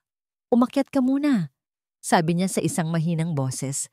Sa loob ng kanyang apartment habang nagtitimpla si Liam ng mainit na tsa, para sa kanilang dalawa, umupo si Elara sa sofa at ikinuwento ang lahat.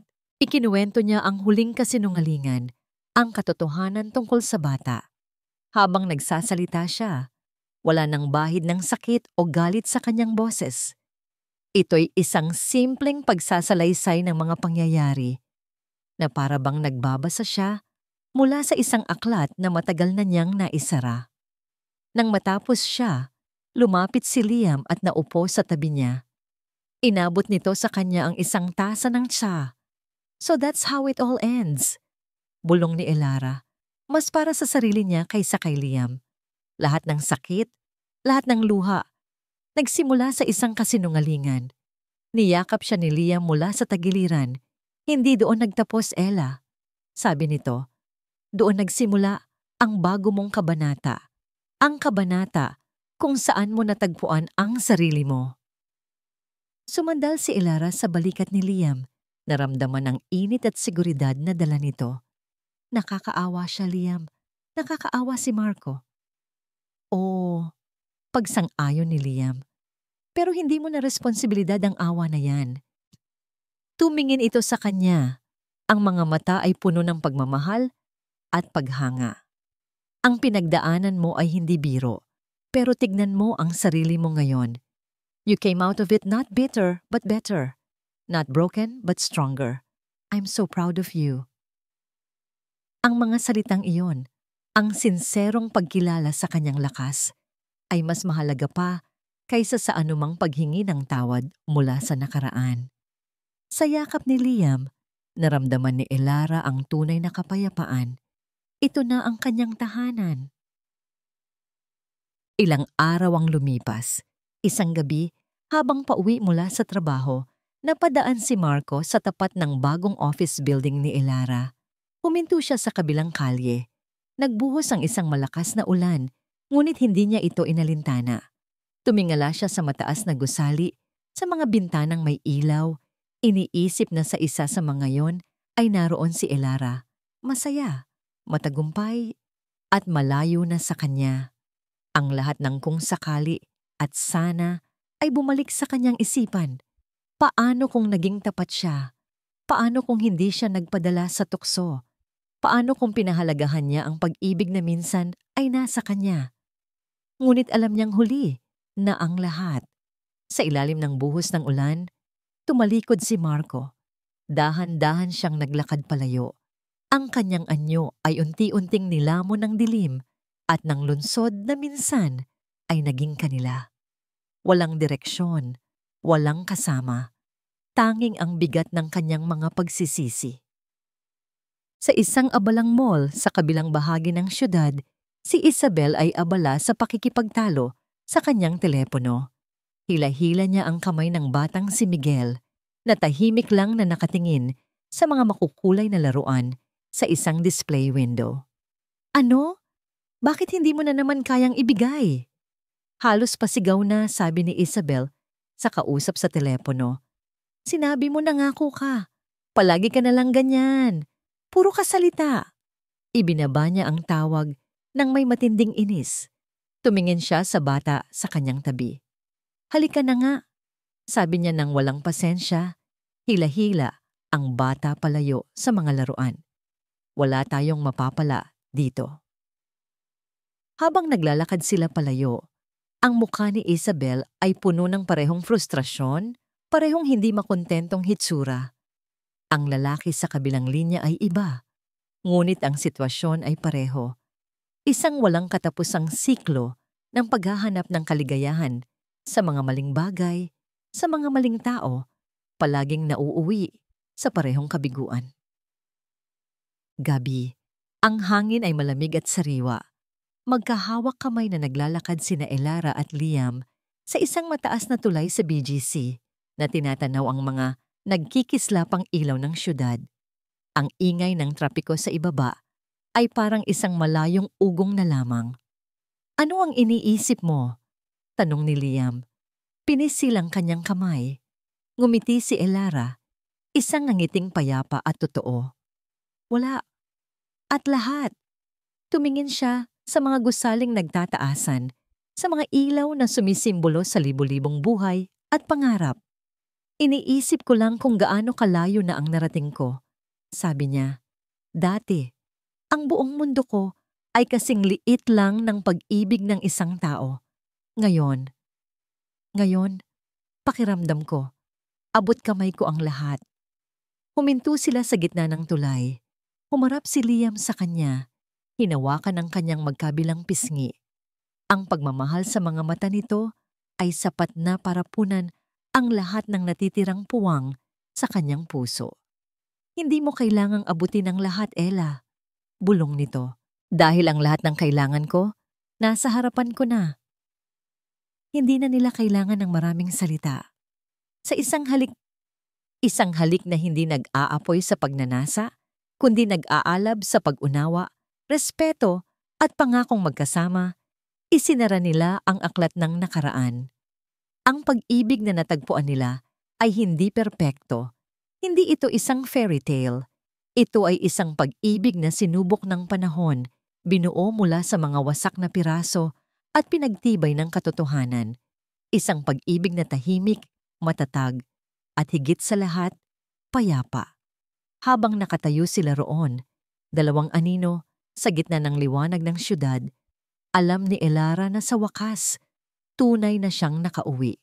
Minsan, ang buhay ay napakabagsik, pero puno rin ito ng katarungan. Sa kwentong ito, malinaw nating nakikita, ang mga traidor, ang mga pumipili na sakta ng iba, ay hindi kailanman makakatakas sa kanilang mga ginawa. Akala ng babaeng kasangkapan na makakamtan niya ang kaligayahan at pamilya ng iba, ngunit sa huli, ang kanyang masasamang gawa ang nagdala sa kanya sa kabiguan. Samantala, ang matapang na babae na alam kung kailan dapat umalis at masipag na itayo muli ang kanyang buhay at hanapin ang tunay na kaligayahan, siya ang tunay na ginantimpalaan. Ipinakita sa atin ni Elara sa kwento na ang pagpapatawad ay hindi palaging para sa nagkamali, kundi minsan ay para sa kalayaan ng ating sarili. Pinili niyang iwan ang nakaraang masakit na karanasan, hanapin ang kapayapaan, at itayo ang bagong buhay. At sa huli, natanggap niya ang pag-ibig at kaligayahan na nararapat sa kanya. Mga kaibigan, matapos marinig ang kwentong ito, naisip niyo na ba?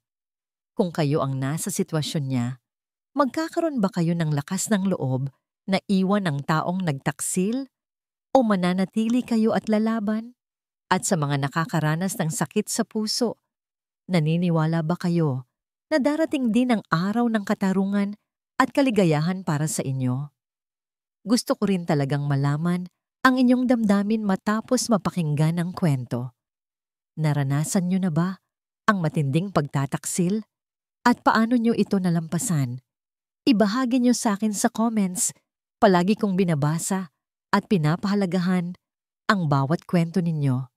Huwag kalimutan alagaan ang inyong kalusugan at bigyan ng sarili ng oras upang mahalin ang inyong sarili. Sapagkat bawat isa sa atin ay karapat-dapat sa tunay na kaligayahan.